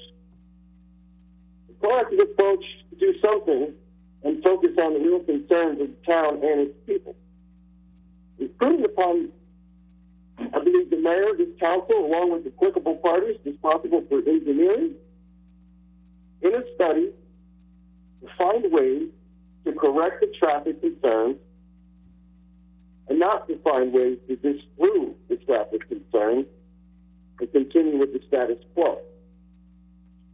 I've done some research on my own to be able to present not only just a concern that unfortunately may be overlooked because of budget, time constraints, or other previous efforts that have gone without no effect thus far that I can see. Title 39 in NJOT Chapter 110 regarding speed humps states clearly the conforming standards of speed humps and other common measures quite readily, which are available strategies for municipalities to endeavor. This, along with increasing fines, warning signs, paint, corner designs, and other measures, can be studied, and you might find that they're actually useful and can be implemented in the few areas that I've mentioned. Speed humps do not damage plow equipment. They are designed for freeway use prior to entering toll booths. Plow operators can be trained on how to plow the street with speed humps in the town. Emergency vehicles are not hindered by speed bumps or speed humps. Granted, there is no one-size-fits-all approach to this problem, but the property behind Borough Hall seems to meet the criteria. Other municipality-owned roadways should also be studied with a similar approach. My suggestion would be that of Borough Hall and those streets in my neighborhood where entering and exiting because people don't want to use or sit at the traffic light on Washington Road, I suggest that somebody take a proactive look at Embroidery Street, Cecilia Street, and Roma Street. And with that, I am finished with what I would like to say on the subject, but I would really be interested to hear the council take this up and really consider what I'm talking about. Thank you. Thank you very much. Do we want to? Just have Vince bring it to traffic safety concern, let them do a report. Yeah, so guys, what I will do is I'm going to follow with Sergeant Braille. I had spoken with him already in light of what happened to the young fella the other day around Borough Hall. He was at the scene. I know we talked about it, and in the meantime, short of doing anything that the resident just suggested about speed humps, which there's been a lot of feedback about that, whether we can or cannot do that. And I had asked about installation of cameras, which he was saying we weren't able to do either. He did say that he was going to increase the police presence in various residential areas while we discussed a possible solution to this. I'm gonna follow with him on a couple of different issues, but this one being the most important one that protects our residents, in lieu of, as we just said about permanent things that we could do to prevent speeding and running of lights and so on. To get his thoughts on it and see what he thinks that we can do that is A, within our legal rights, and then B, that doesn't hinder emergency vehicles or is something that is going to stop the recklessness and get it under control. I do need to meet with Sergeant Braille about that and see what kind of thoughts he has. I agree, and I'm sure the council does as well. Something needs to be done, and to put a stop to what's going on around the neighborhoods. I just don't know what that is just yet, and I'm hopeful Sergeant Braille has some ideas about it and some things that will make sense and will stop this immediately. Thank you for that, Mayor. Councilman Conti. Yes. And might still one. Yeah, actually, I'm sorry, Councilman Conti, did you have anything else to add? No, I just thought that was a comment. I didn't. No, I appreciate that. I just didn't know if I didn't want to cut them. I think Councilwoman Marr, did you wish to say something, or did you want to wait till the close of the public portion? Yes, I also, Mike, agree with you. I told you once before, I'm one of your neighbors, and I agree that embroidery is a dangerous road. I also have many neighbors that feel the same. I also had a resident report that Roma, one street over from Celia, 2 streets from embroidery, there's direct going. So Vince, if you could also relay that homeowner wishes for something to be done, whether it's keeping 25 miles per hour on the road or something to prevent the drag racing. I'm also reading the assessor team briefing from the Fairville Police Department, and over the past 3 years, motor vehicle stops have gone up.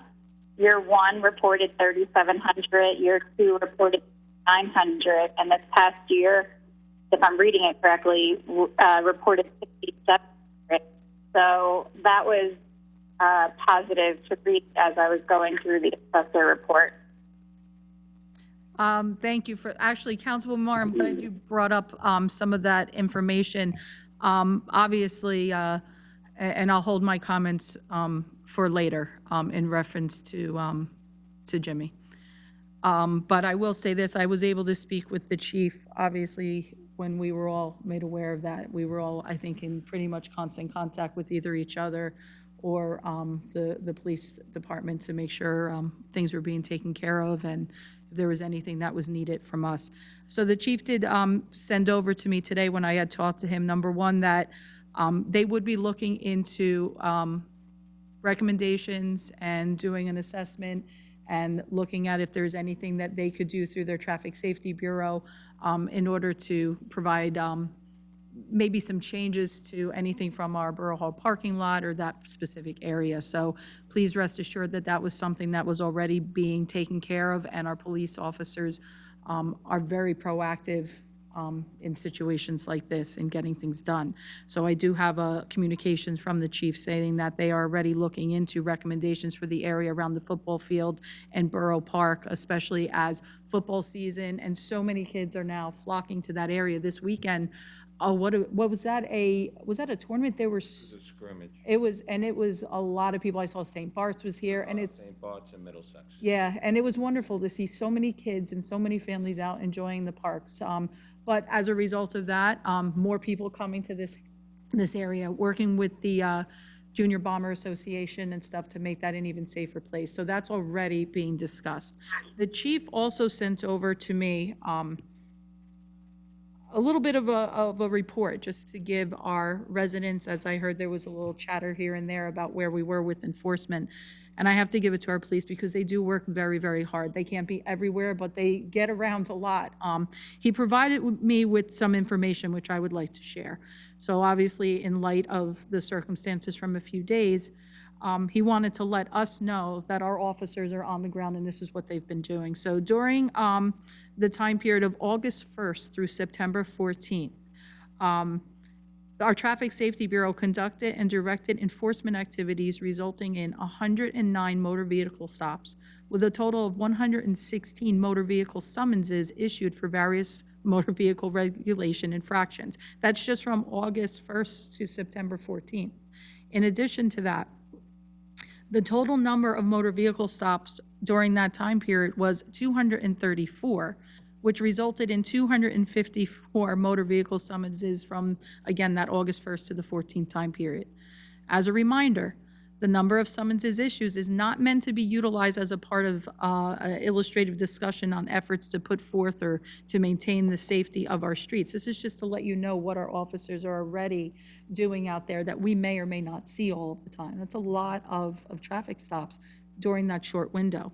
Additionally, the speed trailer, and I think we even talked about this at our last council meeting or the council meeting before that, our speed trailer has been deployed to numerous locations, including Saraville Boulevard, McCutcheon Avenue, MacArthur Avenue, Main Street between Aguilar Street and Clawson Lane, where it is currently acting as a visible deterrent to speeding. So that has made its way around our borough. Quite often. The locations for these placements of the trailer have actually been chosen based on verified requests received by our residents, as well as accumulated data tracking by our Traffic Safety Bureau. So we are not just randomly placing this in, certain spaces.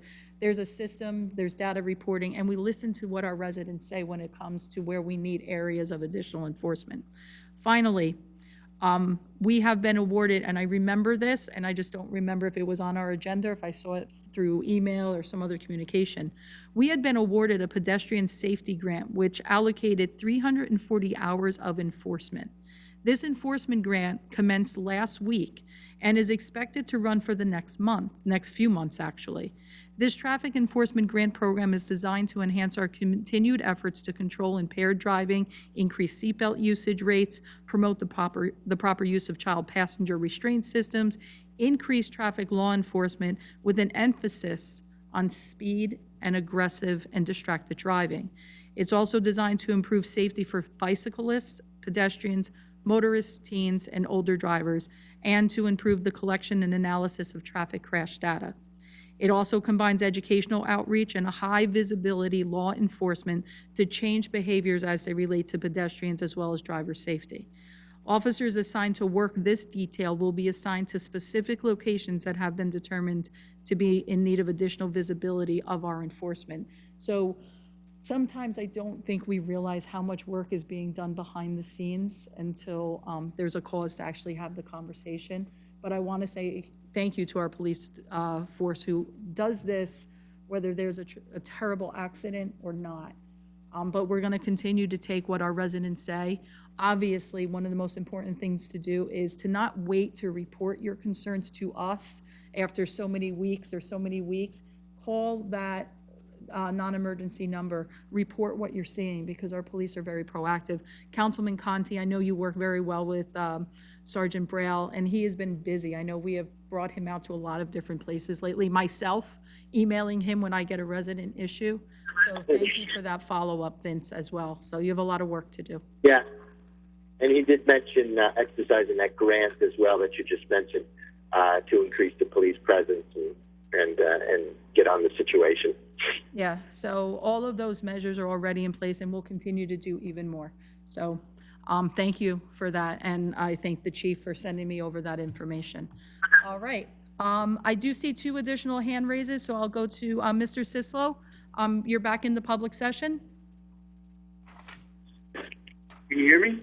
Yes, I can hear you. No? Okay. I wanted to just bring up 3 other items, but I guess we got cut off. Number 1, where are we with our signs with the trucks and the still going through the neighborhood? Because our 118 wheelers still coming through. Are they not up there yet, Dan? These are the trucks behind Wawa and Starbucks, yeah. I mean, Dan, are they up in, I know that a couple of weeks back, well, actually last month, I remember when Jess came into your office to say, start making some calls over to Wawa and the Starbucks to let them know that's it, the party's over, they can't use those roads. Dan, can you give an update?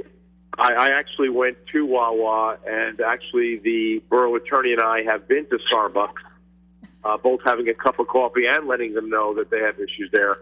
The signs, I believe, should have been made already. I will check, and I'm surprised that they're not up, but I will check first thing tomorrow. Yeah, I thought they were up, but that's, I usually don't go that back way, because I don't want to put additional traffic on that road, even residential. So, Mr. Sislo, please let us know if they're not there, and Dan, definitely get that taken care of, because we approved everything that needs to be approved on our end. So let's get those in the ground and make those contacts again.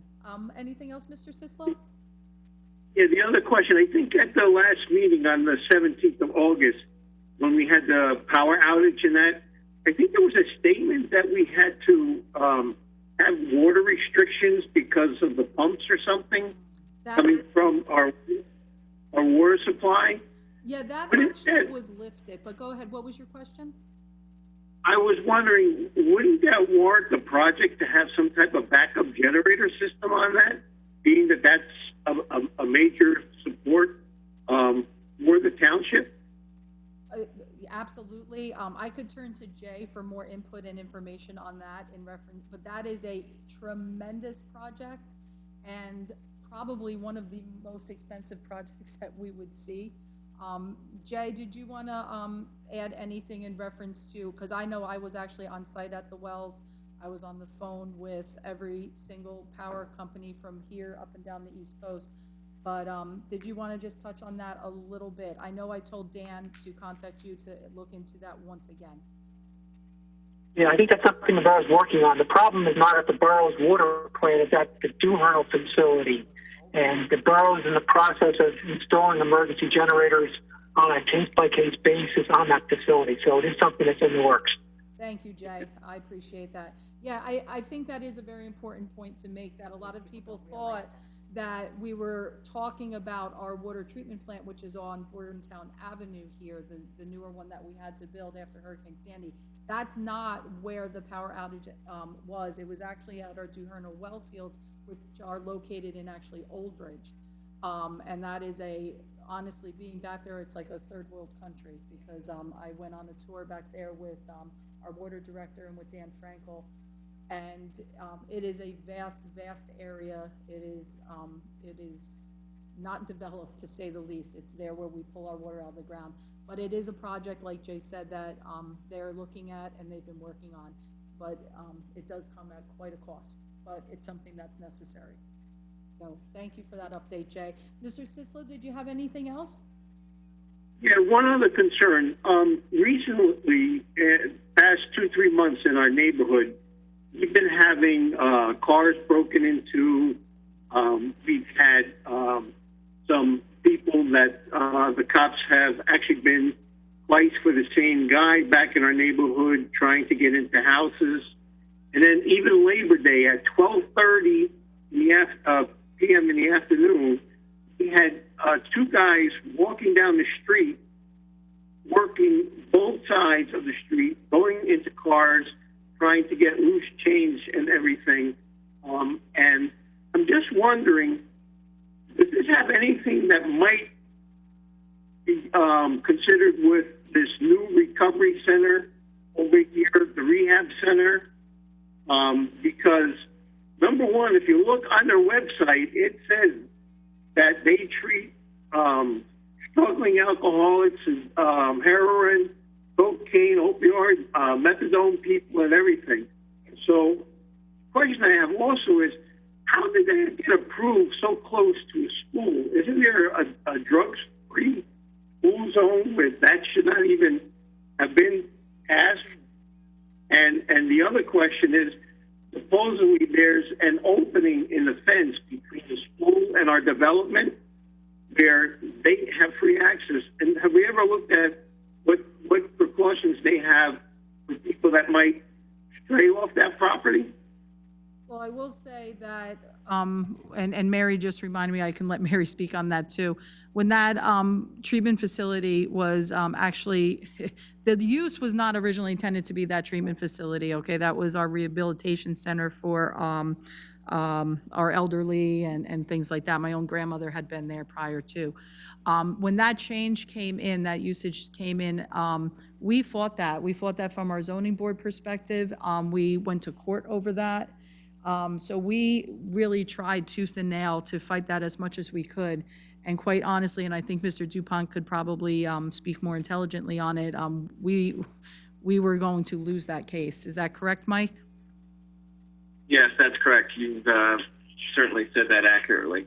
Yes, so that would have been a discrimination, everything under the sun. That was, we tried our best to fight that being built on that particular site. Since then, and since that site has been in operation, our police department, I've actually gone to the facility, I toured the facility, I met with some of the individuals there, Mr. Frankel was with me, but I've spoken a lot to Chief Zabrowski about it. Our police department has a very good relationship and a lot of communication with the individuals that run that facility. They are there often, not because of issues or problems, but because they want that to be a proactive conversation and work together. There's a lot of good that comes out of that facility, I want to say. You know, yes, I think sometimes we have that stigma of assuming that because somebody has a addiction problem, that automatically means that they are in some way, shape, or form going to be involved in criminal activity. But it's not necessarily the case, and I don't like when people broad stroke individuals that are suffering with a disease. But there's a lot of security there. It is a very, very difficult facility to enter, the protocols and the security that takes place there, and that goes for the individuals. People are not just allowed to walk out of that facility either. So I do think that our police are doing a very good job with communicating with that group and keeping that area safe and secure for those people that are residents there, that are getting treatment, and to keeping our community safe. But obviously, Mr. Sislo, if you have any additional concerns, first of all, about the break-ins, immediately continue to report that to our police department. I know that they are actively following and keeping up with all of those reports. I just want to say too, maybe Dan, you can talk to the business administrator of the Board of Ed if there's a problem with that fence before Yeah. schools do open, that they can take a look at that. They might not even be aware of it. Can you still hear us, Mr. Sislo? Yes.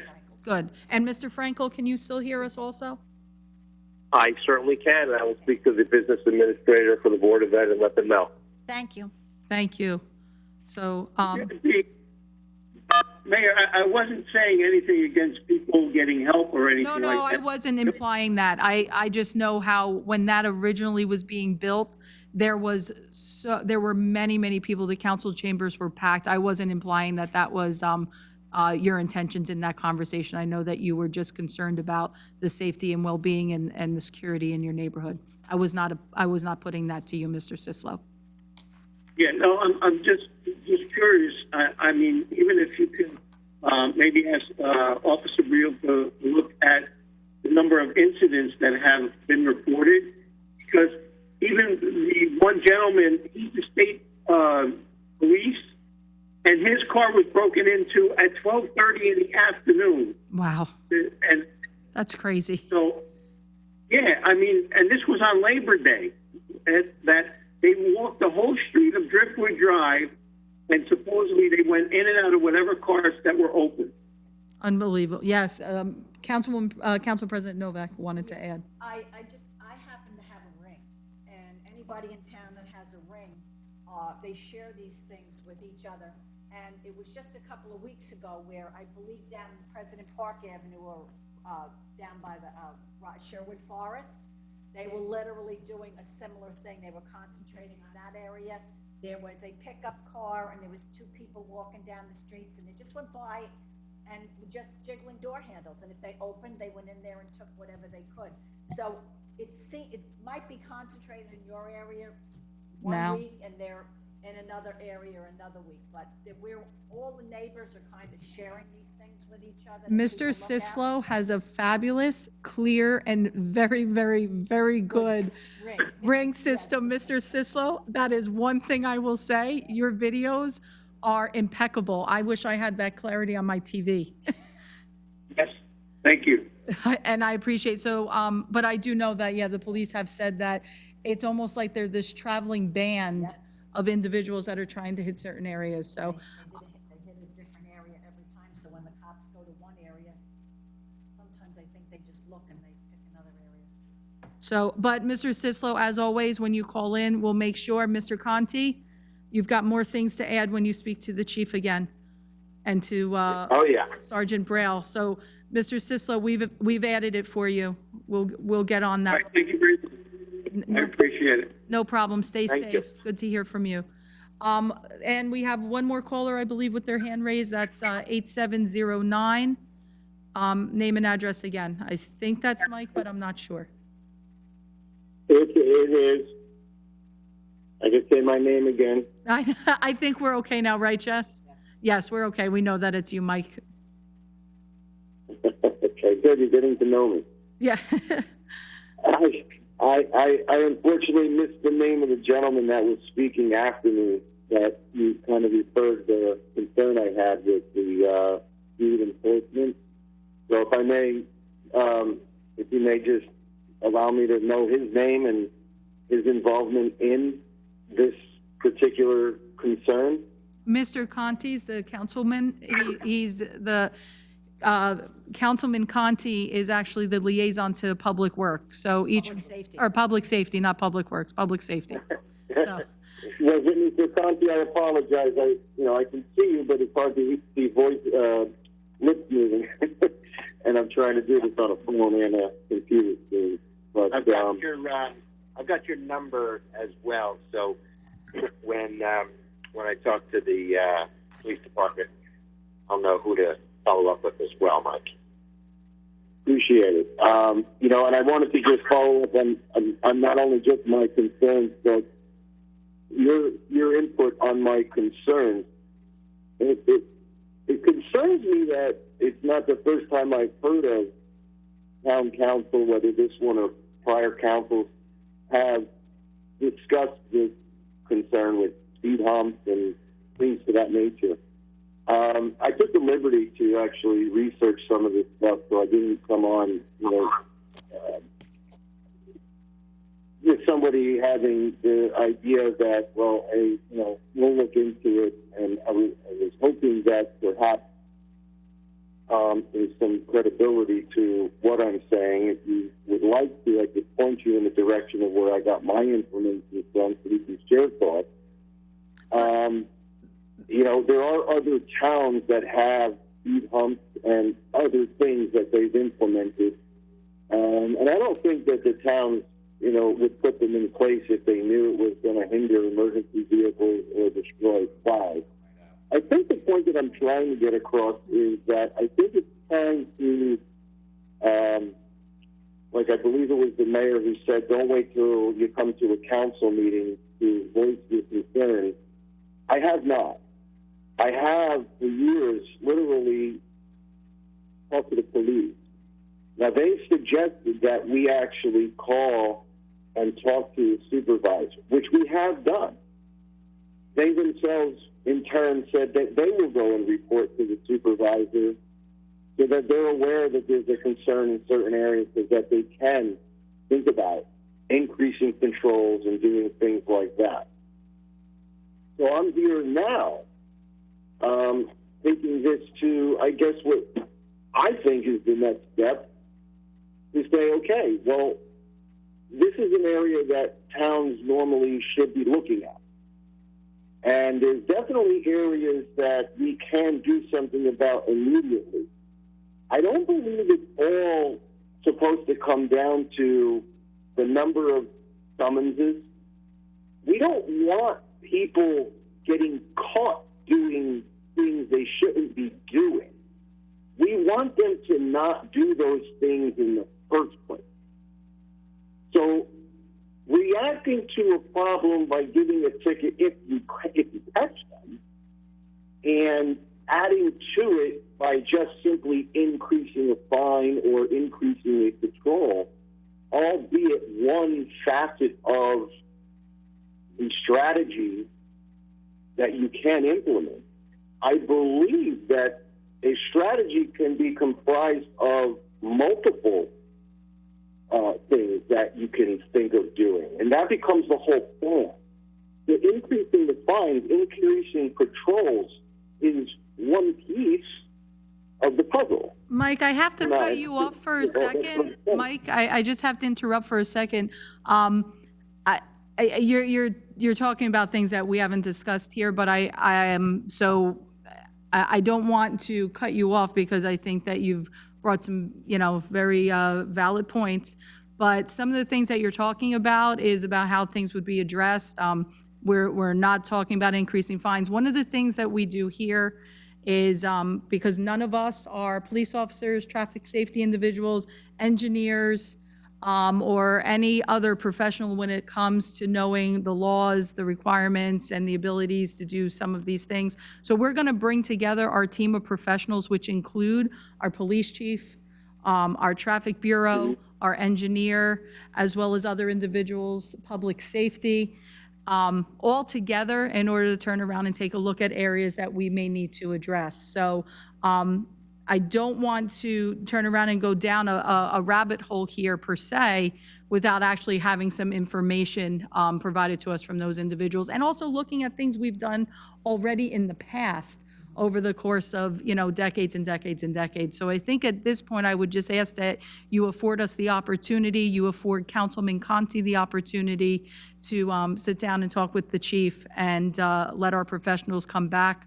to us as they've been working on doing, not just now, not just today, not just 2 days ago, but as we continue to assess our issues. Well, and no doubt, am I faulting the police for not having the ability to respond to my every request and do what I am saying they should do? Nor do I believe that. I don't think I'm not trying to put you in a position to feel as though I'm saying anything like that to you.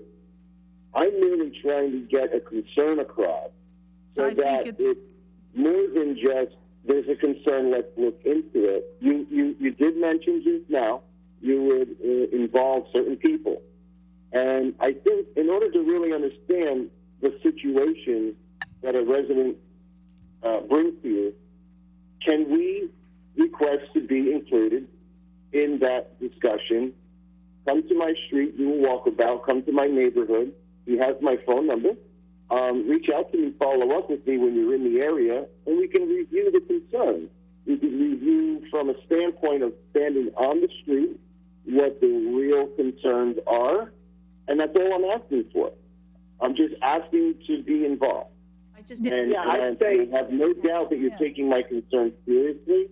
It's just I'm looking for more of a impression that the concerns that I have will be looked into as far as the strategies that I've taken the liberty to do some research on, inform you of, and I believe that you will do it, and I just wanted to stress that, but I won't take up any more of your time. It's Mike. Councilman Conti actually stated earlier when he was having conversation with you that he actually recorded. He has your telephone number. He was able to get that from the meeting, and I believe that he stated that he was going to be following up with you right after his discussions with the chief, and that is exactly what we do here as a council. And being that Councilman Conti is actually the liaison to public safety, I think he's the first contact that I think is the best, because he's going to have direct line of contact with the police department. But of course, bringing it to us, obviously, is how you get there. So your concerns were 100% heard, and I don't think there's a member, including myself up here, or at home, that does not realize that this is definitely a concern, and we are all ears, and we are all here to help address and move forward for the best interest of yourself and everybody else. So thank you, Mike, for calling in, and thank you for your very, very thorough discussion and information. We appreciate it. Thank you all. Thank you, Mike. Okay, I think that does it for our public session. It doesn't. The public portion be closed. Is there a second? Second. All in favor? Aye. Any opposed? Motion to adjourn. Second. All in favor? Aye. Aye. Aye. 5 minute or 3 minute Yes, break. can we get a 3-minute break, and then we'll go right into our next meeting? Thank you.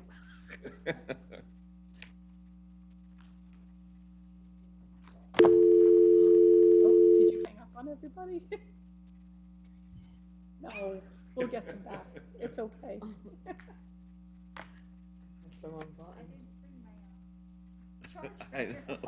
Well, Oh, honestly, do I? Oh, this is you know what? honestly Do one you of the need a chart? lightest What kind of phone? Is it a? packages we ever had. We're watching Oh, this meeting okay. so you can see who's talking. Okay, I got you. I was gonna say I have one, but it's for a phone. No, it's for Android. And this one I still have, I'm gonna zoom on here. Oh, yeah, you know what, I put that on my phone too when there was just so many meetings. I honestly think since that we've gone virtual and everything, I've attended even more meetings than when we weren't virtual. It's, I make a motion to get rid of these. Yes. I hate these chairs. I'm all for it. Do you know, Honestly, we had a designer, I forget, who was it that wanted to redesign? Terry. Terry, she wanted this whole thing completely redone, this whole setup, the chairs, the way that this is. And how long did that play? That was, Why can't I, no, I can't mute us. I mean, Oh, you no? get your point. And he said he'll take care of it. Am I on mute, Nicole? How come I can't mute this thing with this thing anymore? now you sound like my grandma, Jess. mute Get the me the thing with thing the next thing? to the whatchamacallit, Jess. Oh. I know, but this thing I used to be able to, is not lighting up or anything. There you go. Oh, no. It was. And I thought I hit that button.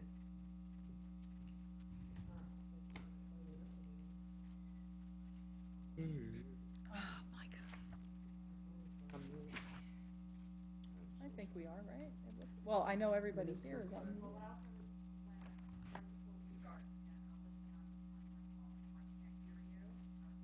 Yeah, you're gonna have to, all right, I'll mute me from your end. Okay. So, we'll reconvene as soon as, Councilwoman Roberts gets back. Did I sign everything that needed to be signed? Yeah, might as well take advantage of the break. That's fine. If you need me to stop in tomorrow, once I get done with my school and office hours, I can swing by. It's up to you. I don't want you to have to. email. It's okay, you don't have to print it right now. Is it something that's gonna, where do you want me to sign? Right, Borough of yeah. Saraville, okay. It's that agreement for that NCBGI. Yeah, I that know. Oprah. Yeah. I know it's in my, I thought I had it in the thing, and I don't know. It wasn't in your folder, right? No, it wasn't. I don't think so anyway. Let me double check. There might be a few more papers in here. Yeah, we'll That I a couple didn't get pages, to. Yeah.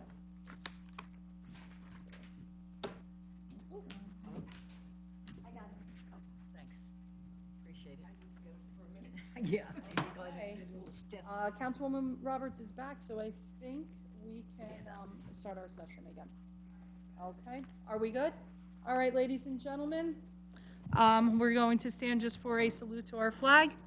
Once again, I pledge allegiance to the flag of the United States of America and to the republic for which it stands, one nation, under God, indivisible, with liberty and justice for all. Born in them. Thank you. Jessica, statement of publication, please. Take notice that this agenda session meeting of the mayor and council being held on this 14th day of September 2020 has been advertised and posted in accordance with Open Public Meetings Act, Chapter 231, Public Law 1975. Thank you. Roll call, please. Councilpersons Conti. See that, they're not on there. They're not on the circle. Yeah. Wait, hold on. No, they're not on the circle thing. This thing. On the middle microphone. Hang on. Hang on. Hang on. Do what we got. On the phone, but we're not coming through on this thing. Did we lose power to that in some way, shape, or form? I didn't do it. Just a brief technological pause as we get everybody back on the larger microphone so the public can hear. I think they might be back. Councilman Conti, can you say here again, please? No, it's still not through.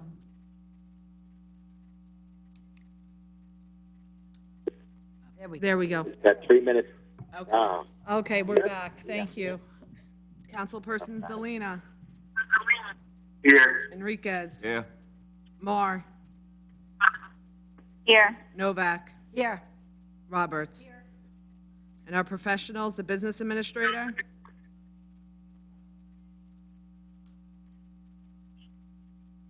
Dan, are you there?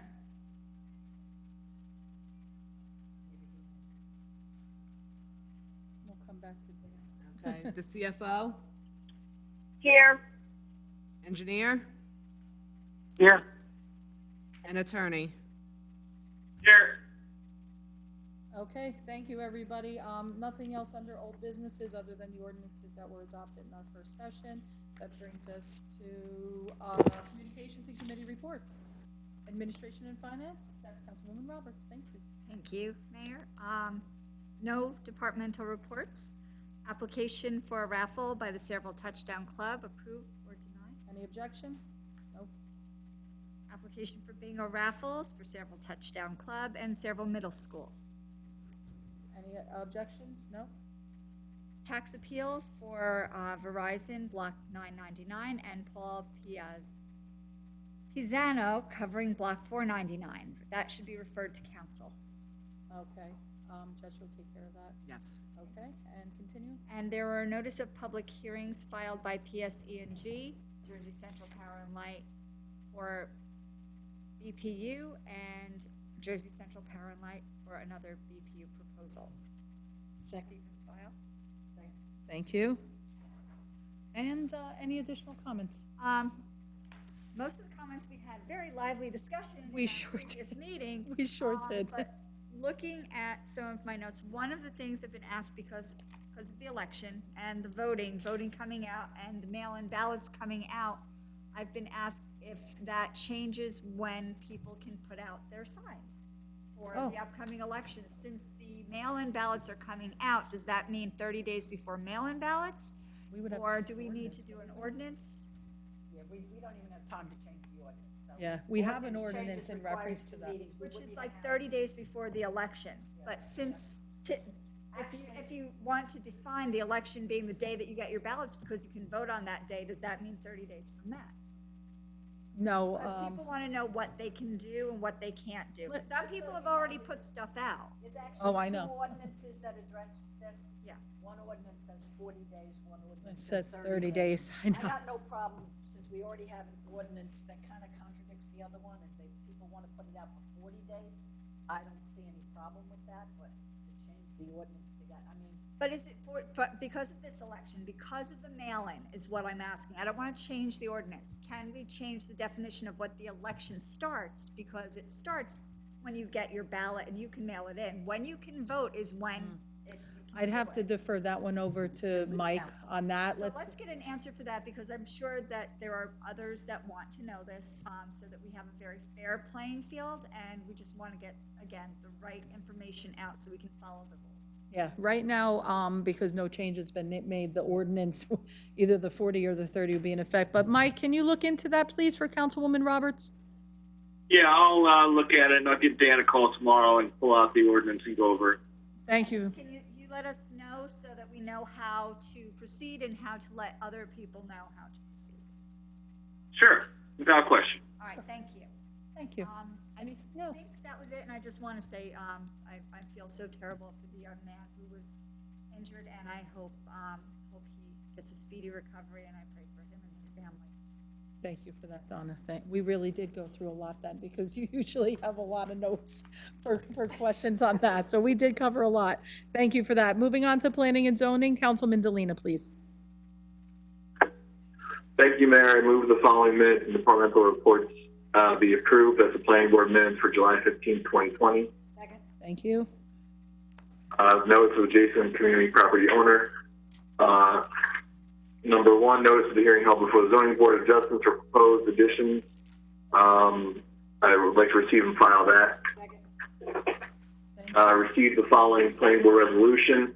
Number one, for the place in Cedarville, I'd like to receive and file that as well. Second. Okay, Councilman Delina, anything else under committee reports? I would just like to say that on, September 12th, we attended a great event put on by the Cedarville Veterans Alliance for September 11th.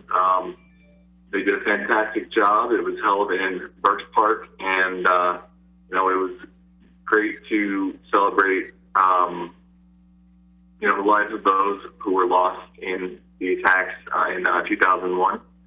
And, it was, I also want to wish a speedy recovery to the boy who had the accident behind Borough Hall in the park, and and then that's pretty much it. Thank you so much for that, Councilman Delina, and we'll move on now to public safety, Councilman Conti. I feel like it was a Councilman Conti show today. I feel we had a lot deferred over to you. Yeah, terrific. All right, minutes and departmental reports. I have none. Receive and file a letter from Melrose Hose Company Number 1, changes in the status of Dominic Kesselgrant to become a life member. Thank you. Continue. And then we've got an application for membership as a firefighter from Bruce Miller, accepted by Melrose Hose Number 1 at their July 6th meeting, and Jacob Rivera, accepted by Melrose at their August 3rd meeting. Any objection to that? Both of those. Nope. Very good. And anything for committee reports? So I got a couple of things. So I want to echo what Kevin had said about the 9/11 memorial this weekend. It was really nicely done, and was happy to be there with the remembering the families that were lost and just sharing in that with everyone. I thought that was really nice to be a part of. I too want to send my prayers and my love to the family of number 48, the bombers, Jimmy, and hope for a speedy recovery. I know he's a fighter and a gritty kid, as he's been called, and I'm sure he's fighting hard, and he's going to recover just fine. But I wish his family well and wish him a very speedy recovery. I do want to give a couple of updates too. I was out visiting with our courts, and I stopped in to see Judge Sika and Joyce and the team, Sue, Terry, and Paul. And I'll tell you, they were really operating so nicely. Evidently, Tom had schooled Paul on the Zoom court sessions, and they were just turning out cases left and right. I thought it was really good. So our courts are really operating very well under the circumstances, and according to the Judge Sika, much, much better than other towns. Other towns are really having trouble working this out on Zoom, and they were flying through. So I want to thank them for showing me, keeping me updated on how things are going, and just let the town know that the court system is operational and doing their best via Zoom. So I thought that was very good. As far as so I wanted to two things with the police department. I did speak with the chief, and I wanted to give an update that the police department has completed the on-site evaluation as of August 24th and received a recommendation for reaccreditation without any future issues to resolve. That was the next to last step in the process. The final stage will be a presentation of the agency's report to the Accreditation Board Commissioners in October. It'll probably be a Zoom type of conference, but that's to come in October. And I just want people to know our town and our residents as an accredited agency. The police department continues to be recognized as one of a limited number of law enforcement agencies whose policies, training, and management practices meet or exceed over 100 best practices, which is an extremely important recognition, not simply just for the police, but for the members of our town, for us as the mayor and council as well. So I just want to commend them on getting this far, and I'm confident come October they will keep that going and receive their full accreditation. And it was just worth mentioning because it's an accomplishment for them and for us as a town to have that kind of police force watching over us. And I do want to say that I will, as I said earlier, I will be following with Sergeant Braille about the traffic safety concerns that we have that have been expressed from the residents, and in light of what happened just last week as well. I know the police department, Sergeant Braille, and the chief were woken up about that, and I will follow with them, and then I will follow with some of the residents and try and get some updates. I want to make some progress. I don't want to come back with no's to everything. I really don't. But I want to make sure I follow their lead with this, and we do what's best for the town and for our residents. So I hope to have some decent updates on that. And lastly, I just want to say that the school board, they have my support on handling, getting the kids back to school in the safest way possible. I think they're doing a great job thus far in making the decision to have everybody virtual and to get them back safely in the very near future. So hopefully that will happen and to do it in a safe way. And I just want to let them know that I'm here to support them on that, and I commend them for their efforts thus far. And that's it for me, Mayor. Thank you for your time. Thank you very much for that, Councilman Conte. We appreciate all that update, and especially the accreditation.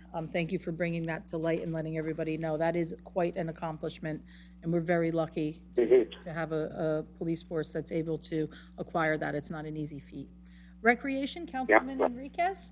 Right, thank you. This looks short, Councilman Enriquez. I don't have any minutes or departmental reports this meeting. I do have Gary Yost's report. We just want to make sure that we're still following the New Jersey Department of Health guidelines at our parks and playgrounds. Everybody, you're doing a great job adhering to everything so far. Let's just keep that going till we get out of this situation. It's actually this Saturday we have the drive-in movie featuring The Wizard of Oz. That is getting a lot of attention. Yes. I see that. It's one of my favorites. Yellow Brick Road. Yes. I think we all need to. It's at where we've been having it, the sports complex at 7:30. Of course, free admission to the first 130 cars. Register at SaveVilleRec.com the same way you've been doing. Only register yourself with the one car. Don't register everybody in the car, please. Right.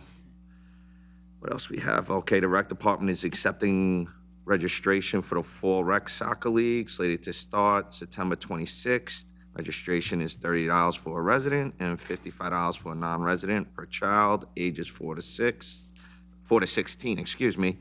And they'll be playing at the sports complex on Bordentown Ave. Also, the rec department just recently stocked a small pond at Kennedy Park. With some smallmouth bass and bluegills for the upcoming fishing derby. So take advantage of that, all you fishermen. Yeah. I also have one more thing to add. That's it with this report. Jimmy Kehoe is a very special kid. Unfortunately, he's the one that, as pretty much 95% of the town already knows. Jimmy is a fighter. Jimmy is a strong kid. He's always one of the smallest kids on my teams that I've coached for many years in football. Always one of the toughest. I know he will be all right. As soon as this happened, unfortunately, I happened to be there when it happened. I saw, a lot of things, a lot of good things from our township. The ambulance service, everybody was very helpful. The police showed up. Everything worked out pretty good. After that happened, I spoke with Jerry Ost, our rec director, and actually Phil Quigley on, and obviously the police are starting to look at it, as I just found out now, of suggestions of what we could do. One of the things that they brought up to me and I discussed with them was we have a field at the end all the way on MacArthur. That's not being used. It's always underwater because it's below the street level, unfortunately. And there's already a parking lot adjacent to it, not a good paved parking lot, but a parking lot where a lot of people use. We actually started using that one to separate everybody for COVID at football practices, so only certain people could enter at certain parts of the park. I told them to take a look to see if we could expand that so we could, if I'm just a thought and the professionals can make their opinions on it. I'm just thinking if we have a bigger parking lot there, that takes some of the congestion off that street.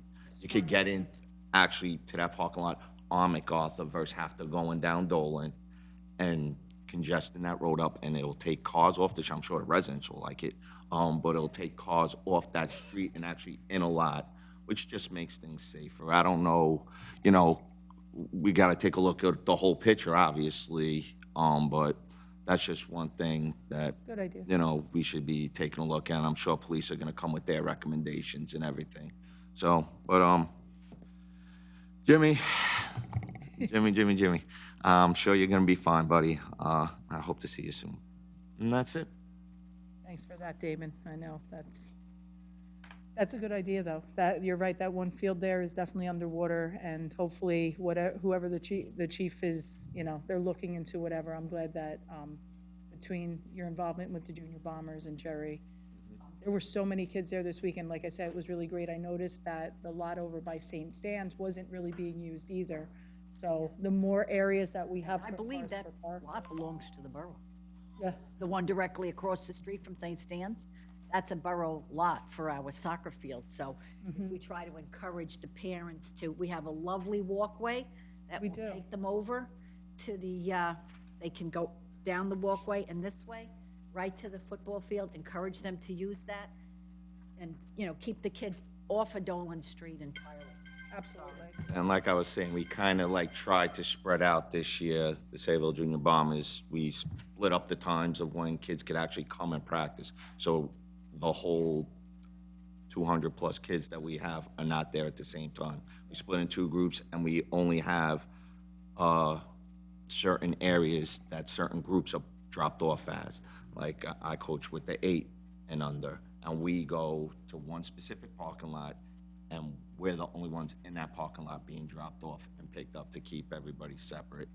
Good safety protocols and everything. And we use that for even more than just, I love that the sports complex being used as much as it is, but we use it for our trick or trunk. Yes. We use it for for Easter when we were doing the Easter egg hunt. Yep. So that area always gets, it gets a lot of use. So I think it's time to be smart. Yes. I agree. Thank you so much for that. We're going to move on to water and sewer with Councilwoman Marr. Hello, good evening. Okay, so just to piggyback off of what Damon said, I'd like to commend baseball and soccer. Both my children played this season for the way they handled COVID. I think they did an excellent job taking temperatures and keeping social distance, and coaches wearing masks. I was very impressed by that. Secondly, prayers, of course, to the Kehoe family. I am so proud of how our community is coming together to help one of our own. We really are truly blessed. Our community within hours set up meals and thousands of dollars in donations and prayers, and I know they're just so overwhelmed by it, and it makes me really proud to live here. The census, we're at 74%. Last time we were at 70, so we've already surpassed where we were at last time. School, I think teachers are doing a wonderful job. I really was anxious about how I was going to handle going back to work myself, but my children's teachers are doing such an excellent job. And now the food services program is offering free breakfast and lunch for all students, regardless of free and reduced lunch status. So if you go to myschoolbus.com, you can apply for that. They drop off at some bus stops, but if you use the app, you can order free breakfast and lunch. Our grant writer, within less than 6 months of hiring them, we have received over $1.1 million in funds, and we have $1 million in pending applications. And that report was from August, so, you know, it's even more. Wow. I couldn't help but smile passing by the Historical Society reopening with Mr. Terzino. That was a fun sight to see. Yes. I received a tour of the water treatment plant on Bordentown. I was really quite impressed by the facilities and our employees, and I even got to witness firsthand our highly experienced employees solving residents' questions at their walk-up window, which I didn't even know we had. Our environmental committee had a meeting over WebEx, so there's some progress in itself, getting everyone on a Zoom meeting. And two things that were brought up was that not all of our parks have recycling receptacles, so I brought that to the attention of our recycling coordinator, and she's looking into it. And I know, you know, we don't have time to talk about this tonight, but just something to think about. They brought up considering a plastic bag ban ordinance.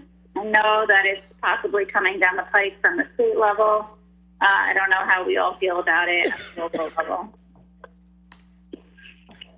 And finally, I have been seeing quite a few complaints about garbage in Kennedy Park. So I do just want to let everyone know that we just had Labor Day. We just had a high school group called Helping Hands come and do a cleanup.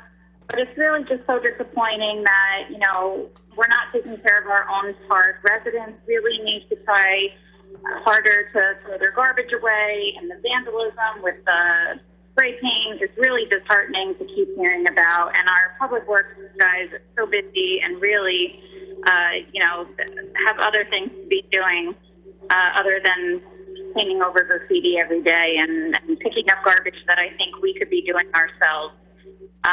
But that's it. Progress.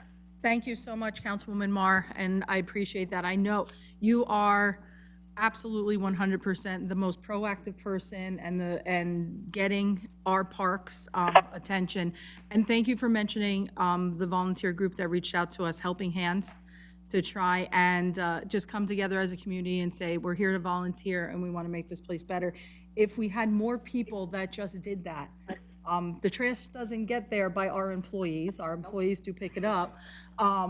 They sometimes get abused by saying it's so filthy and it's their fault. No, they're not the ones putting the tires into the lakes. It's time that we as a community and as residents that live here start to honestly take a little bit more pride and say, no, I'm not going to allow, you know, that garbage to just sit. And sometimes, yeah, it's terrible, but sometimes we got to pick up after the people that don't respect our community, because we do. But I appreciate that. I know this is a passion of yours, Michelle, and I really appreciate that. So, and thank you for keeping us up to date on the census too.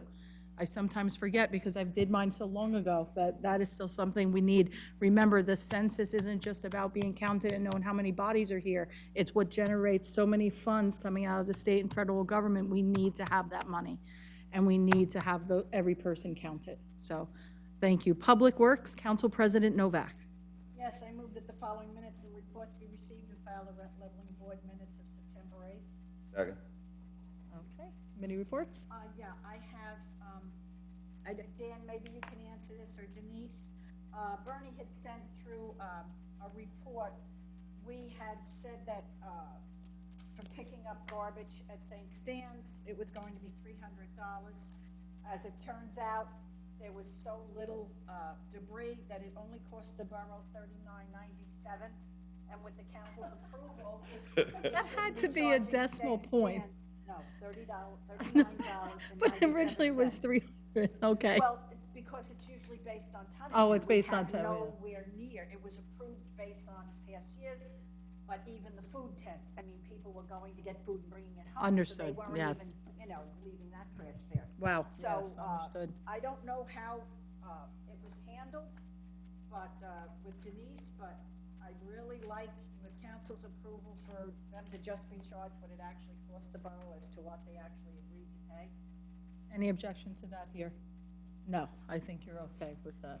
Okay, I would like to, Michelle had mentioned before, I'd like to read, Elise Barone, who was the head of our recycling coordinator. She sent me a rather long email. I'd like to read it. She said, I just wanted to email you, the information about our recent Kennedy Park cleanups. On Monday, Labor Day, we had 16 high school students from a group called Helping Hands. Sorry, that wasn't on. The cleanup, volunteers go down and clean up Kennedy Park of all litter and debris. They did an awesome job and have asked if they could continue to volunteer at our parks on a monthly or bi-monthly basis. Anybody got a problem with that? No problem. We'll keep them busy. I got an email from the Boy Scouts who wanted to try and coordinate a cleanup down at the park with our Clean Communities program. And additionally, I wanted to include our community service program under Phil's direction. Phil is the supervisor in parks.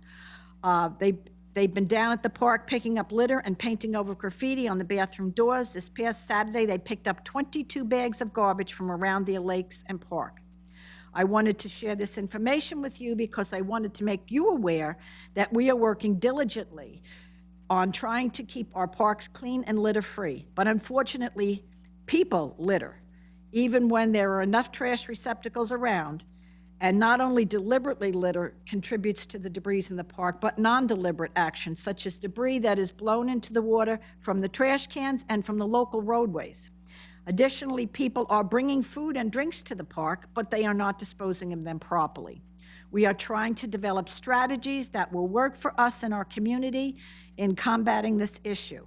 I have been talking with Phil, with input from Michelle, and although there are no trash recycling receptacles directly around the lake or on the walking path, this was done by choice because it would ruin the aesthetics of the area. I would recommend starting with Kennedy Park as a pilot program to purchase new trash and receptacles. Unfortunately, just like everybody knows, our budget has been passed, so any extra expense like this would have to wait until next year's budget, but she is recommending that we start these new, because they're like $1,800 Yeah, it's a the- receptacle. The double ones that Yeah, they have with that the have cover- with the yeah, trash. And it's We got the have covered By container. the football field. Yes. Is that what she's referring Yep. And they're good because they have the covered pieces, so you have less debris Less like people blowing around just out of being it, lazy too. and just Yeah. throwing it, and won't blow back out. It won't yeah. block it, but yeah, back out. My first recommendation would be to start with the new receptacles at Kennedy Park and move from there. I can use some funding for these receptacles through my Clean Communities grant. However, I just wanted to let you know that we were recently informed that the governor wants to redirect $10 million from our state's Clean Communities program, which will jeopardize our grants and our Clean Communities program. In the next few days, I will be asking the mayor and council for a resolution, so I'm jumping ahead on that. If we could maybe have it for the next meeting, asking that they, reinstate the funds. Because it provides valuable cleanup. It also is education things that we do in town to educate the children and And adults. we've used that to supplement That's right. employees. That's, we You know, pay some of the salaries out of that. I'm not understanding what the resolution's for. What's the, Asking the governor to reinstate these funds, okay? I understand they're redirecting funds out of their budget in order to cover holes and shortfalls from COVID-19. But I have no problem because honestly, it's gonna create a hole for us too. Yep. Because part of Elisa's salary comes out of Clean Communities. Our The part-timers that we hire. Part-timers in the summer. Who is it, Frank, also, his salary? comes Yes, out of that. we pay him $11 an hour to make sure people aren't throwing garbage in our recycling things down at Fort Grumpy. we don't have him there, Lisa's got to stand out there and So do those are that. employee costs that. She also sent some beautiful pictures showing all of the people and the work we do, and maybe we can get that put on Facebook page. Let's do it, send it over to Anthology, whatever, social media. On 9/11, I really want to compliment our Parks Department. Between injuries and maternity leaves and vacations, for the past 6 weeks, we've usually only had about 3 people. And they have to take care of, just so I don't get this wrong, they sent me this. This is my own personal copy. We have 23 playgrounds, 32 basketball courts, 20 soccer complexes, 15 baseball or softball fields, 3 volleyball courts, 10 horseshoe pits, 2 bocce ball courts, 10 tennis courts, 4 football fields, 2 cricket fields, and 1 floor hockey. Now, granted, most Forget archery.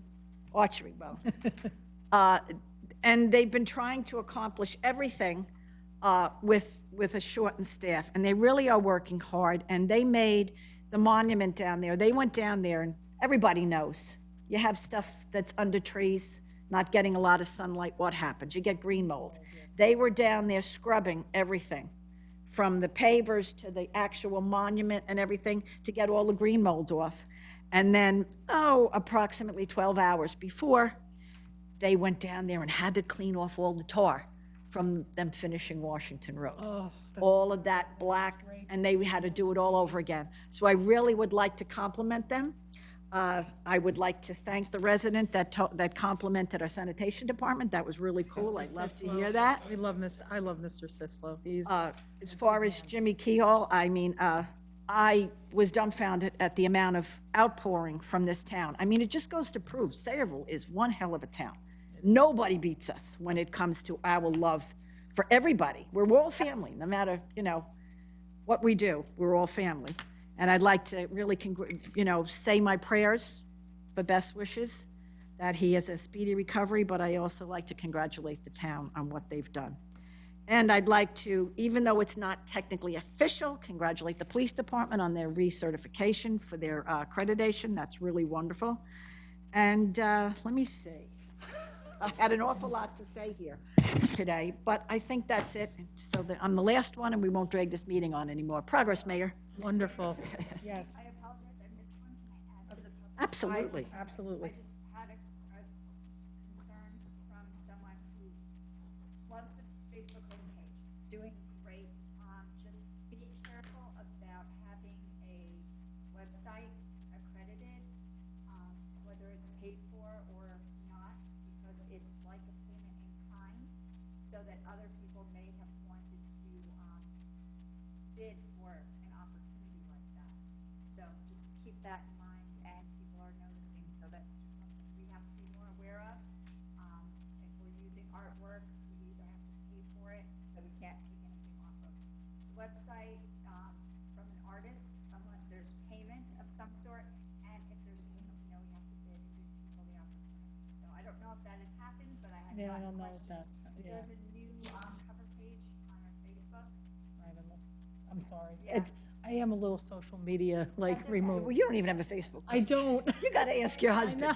It's an absolutely gorgeous picture, but it's almost like an ad, so people are concerned that we're putting ad space on our. Oh, really? I didn't even see this I either. don't think so. I definitely don't think we're putting ad space on, but we'll We take shouldn't a have look. any problem with these That's pictures. something the, I guess the communications officer would need to take care of. Yeah, go, absolutely. I think, Dan, just let the communication officer know in case that's on there. And that's it. Yes, I just missed that, sorry. Nope, no problem. I was impressed that you had made it through that whole thing. I knew there had to be something. We had to. I always say I'll try to be brief. I really don't have very much to say. I'm going to start off with what, in my opinion, is just the most important thing, and that is Jimmy. I mean, hashtag Jimmy Strong, hashtag Kehoe Strong.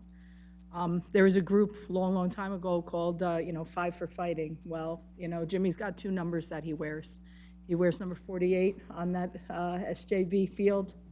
But that kid is all over the place, literally all over the place. You see him at every single field, whether he is playing in uniform for a game purpose or whether he is just out because he's that kind of kid. He's a real 100% boy, kid. He loves to be outside. If I'm on the softball field with my girls, it's only a matter of time before Jimmy's on his bike, jumping over the fence to get on the field, saying, Coach Vicky, can I play out in the outfield? And, you know, we are, that group was, you know, 5 for fighting, and number 5 is fighting.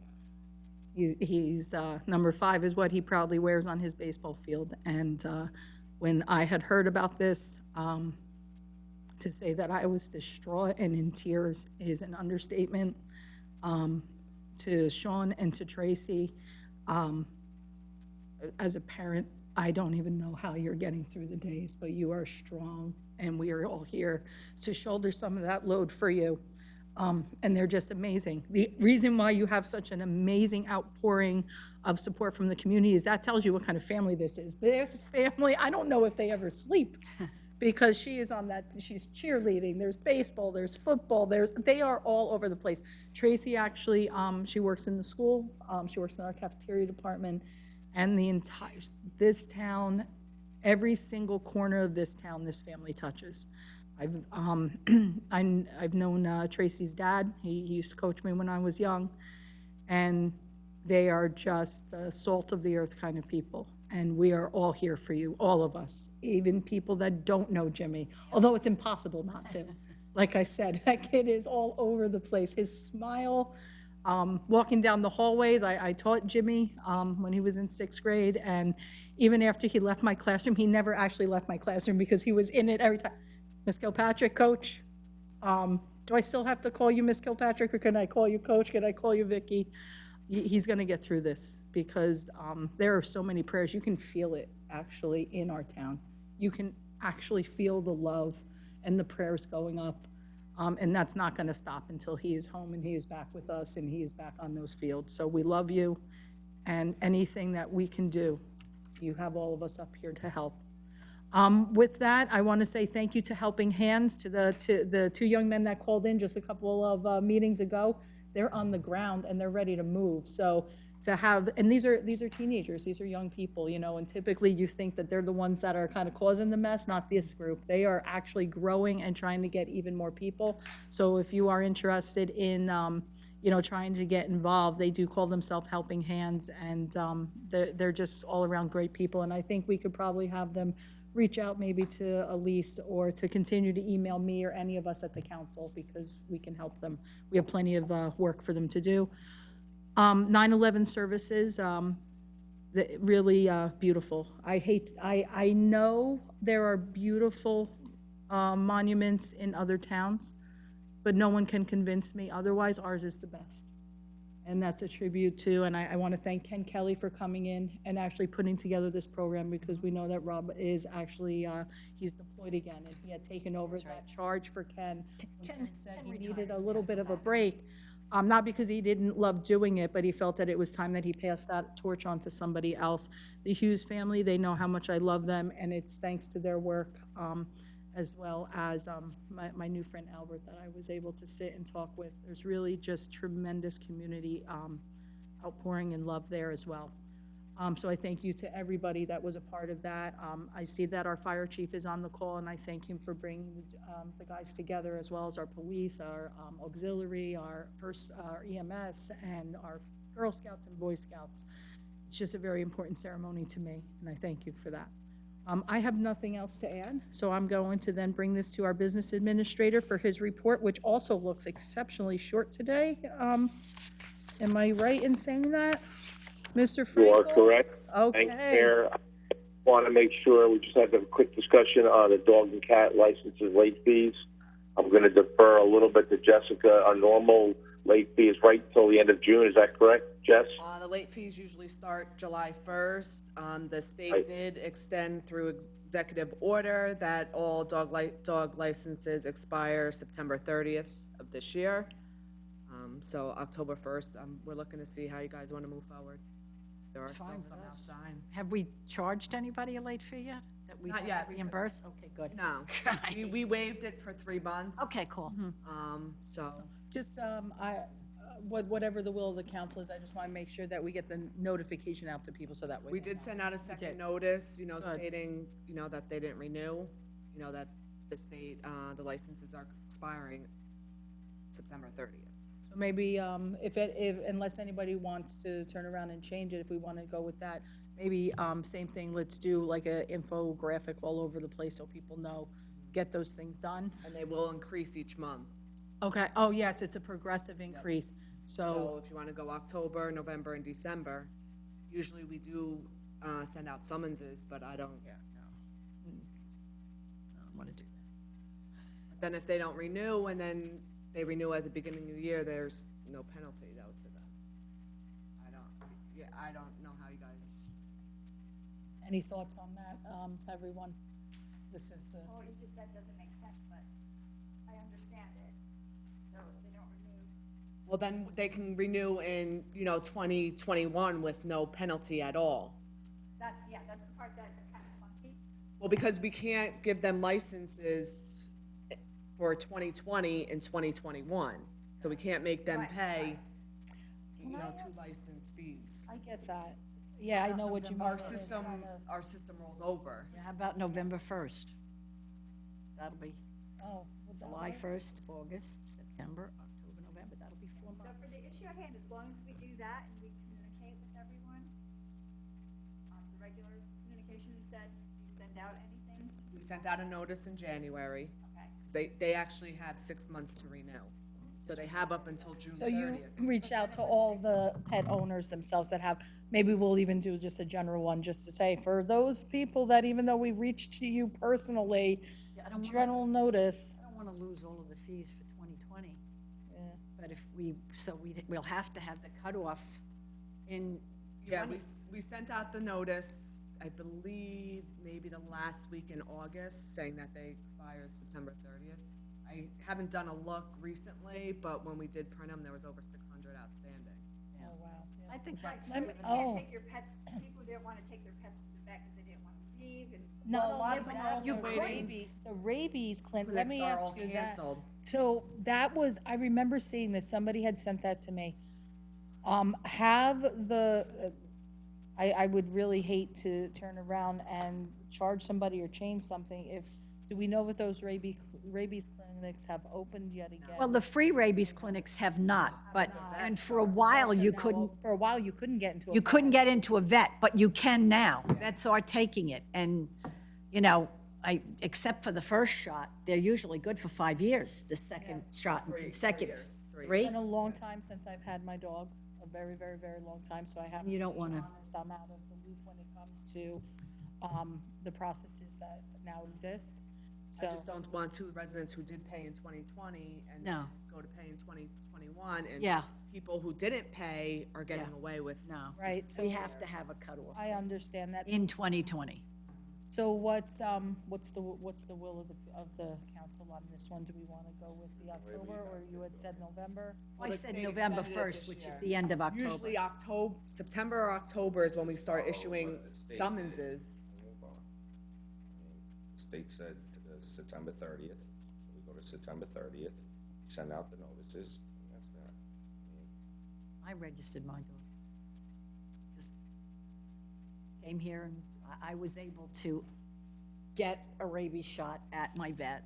He was open in time for me to get in here, and so I was able to do it before July 1st because the vets had So started. we want to to, open up. am I hearing everybody on the council, that we want to stick with the, what did you say, October? 1st. October 1st? Leave it Late fees. what What the state's about- doing, yes. Yeah, whatever the about state's doing. summonses? Or you want to wait until, How can, because if it's September 30th, October 1st, then if the summons is November, that only gives you December. Is it going to be more overhead than value? That's my question. Yes, that's a to good you. question Good right point. it depends. I mean, not all the people that we've sent out need rabies. Right. We did look at those dates. Yeah, they just didn't Rabies bother shots. to. Nobody wants rabies. No, rabies shots, sorry. Yeah, Make that clear. some people just didn't do it. Yeah. Yeah, it had nothing to do with the rabies shots. I mean, I would say we got a decent amount back, but I'd have to look at the number to see who's still out. Yeah. So, so we're fine with the date, we're looking to stick with that October date, and now the question is just the summonses, so. Summons. I mean, if we can discuss it again at a later date to see how many, You wanna take a look and see how many of the 600 outstanding come back, and then we determine how we issue our summonses, so you wanna do that, that's a But better. I agree with Jessica. I think we have to issue summonses Yes, I agree. before the end of the year. well, yeah, because Yeah, they have to let's go to not court turn Yeah. around. That's a good point. in this year. So I think that's our direction, Dan.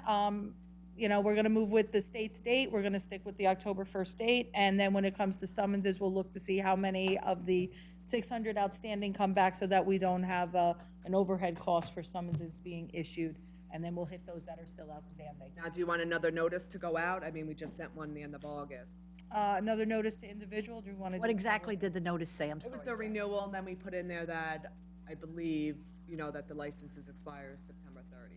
Let's utilize our Borough just- Blast, the things that are free. Yeah, Let's utilize our Borough Blast and reminds social people media that way it outreach. doesn't cost postage and everything. Yeah, since you already just sent that out not long ago, so let's hit the social media general, and we'll make a special Borough Blast for that. Sounds good, wonderful. Crisis averted on the dog and cat licenses. Continuing on, Mr. Frankel? Authorization to award a one-year contract to Rachel companies for gasoline diesel fuel. The New Jersey State contract is amount not to exceed $376,000. Any objection? No, okay. And appointing Francis Hedden as a per diem bus driver in the Office of Aging effective September 15th, 2000. Any objection? Okay, continue. Oh, that's it. You're done. That brings us to our CFO's report. Did you have something else, Dan? No, thank you. Okay. Miss Biancamano, are you still with us? I am still with you. All right. 2019 annual audit corrective action plan filed with the DCA and authorization to cancel the Municipal Alliance grant in the amount of $42,655 and cancel the Municipal Alliance grant match in the amount of $10,122.75. Okay. Thank you. Any objection? We're good. Thank you, Denise. No objection on that? Okay. Borough Engineers Report? Thank you, Madam Mayor. Just one item this evening. The MacArthur Avenue project's been completed. We're recommending a resolution closing the open contract and also a resolution approving the final change order with a net reduction. That's all I have. Thank you. Thank you. Thank you with the net I reduction. love when you go last and use that word reduction, Jay. We end on a good note. Thank you. Borough Attorney's Report? No report, Mayor. Thank you. It just keeps getting better. Executive session not necessary. We'll open to the public for any and all comments. Seeing none, I'll enter. What? Move the public portion be closed? Second. All in favor? Aye. Motion for Aye. adjournment? So moved. Second. Any objection? No, all in favor? Wonderful. Ladies and gentlemen, be safe, and we will see you again in a couple of weeks. Good night, everyone. Good night, all. Good night. Goodbye. I laugh at that voice every time. All right. How was this meeting 3 hours? Honestly. I know. This was I know. such a small packet. I thought we'd be I out here can't, by s- 8. hey, Wow. I thought you were gonna be the lucky charm. Very much against. I FaceTimed him. I don't FaceTime him. The last thing I added about the www site. Yeah, I have no picture, idea, yeah. I've been getting a number of things similar to that, and I wouldn't do this in the council meeting, but a couple of people were not happy with, and if you could relay the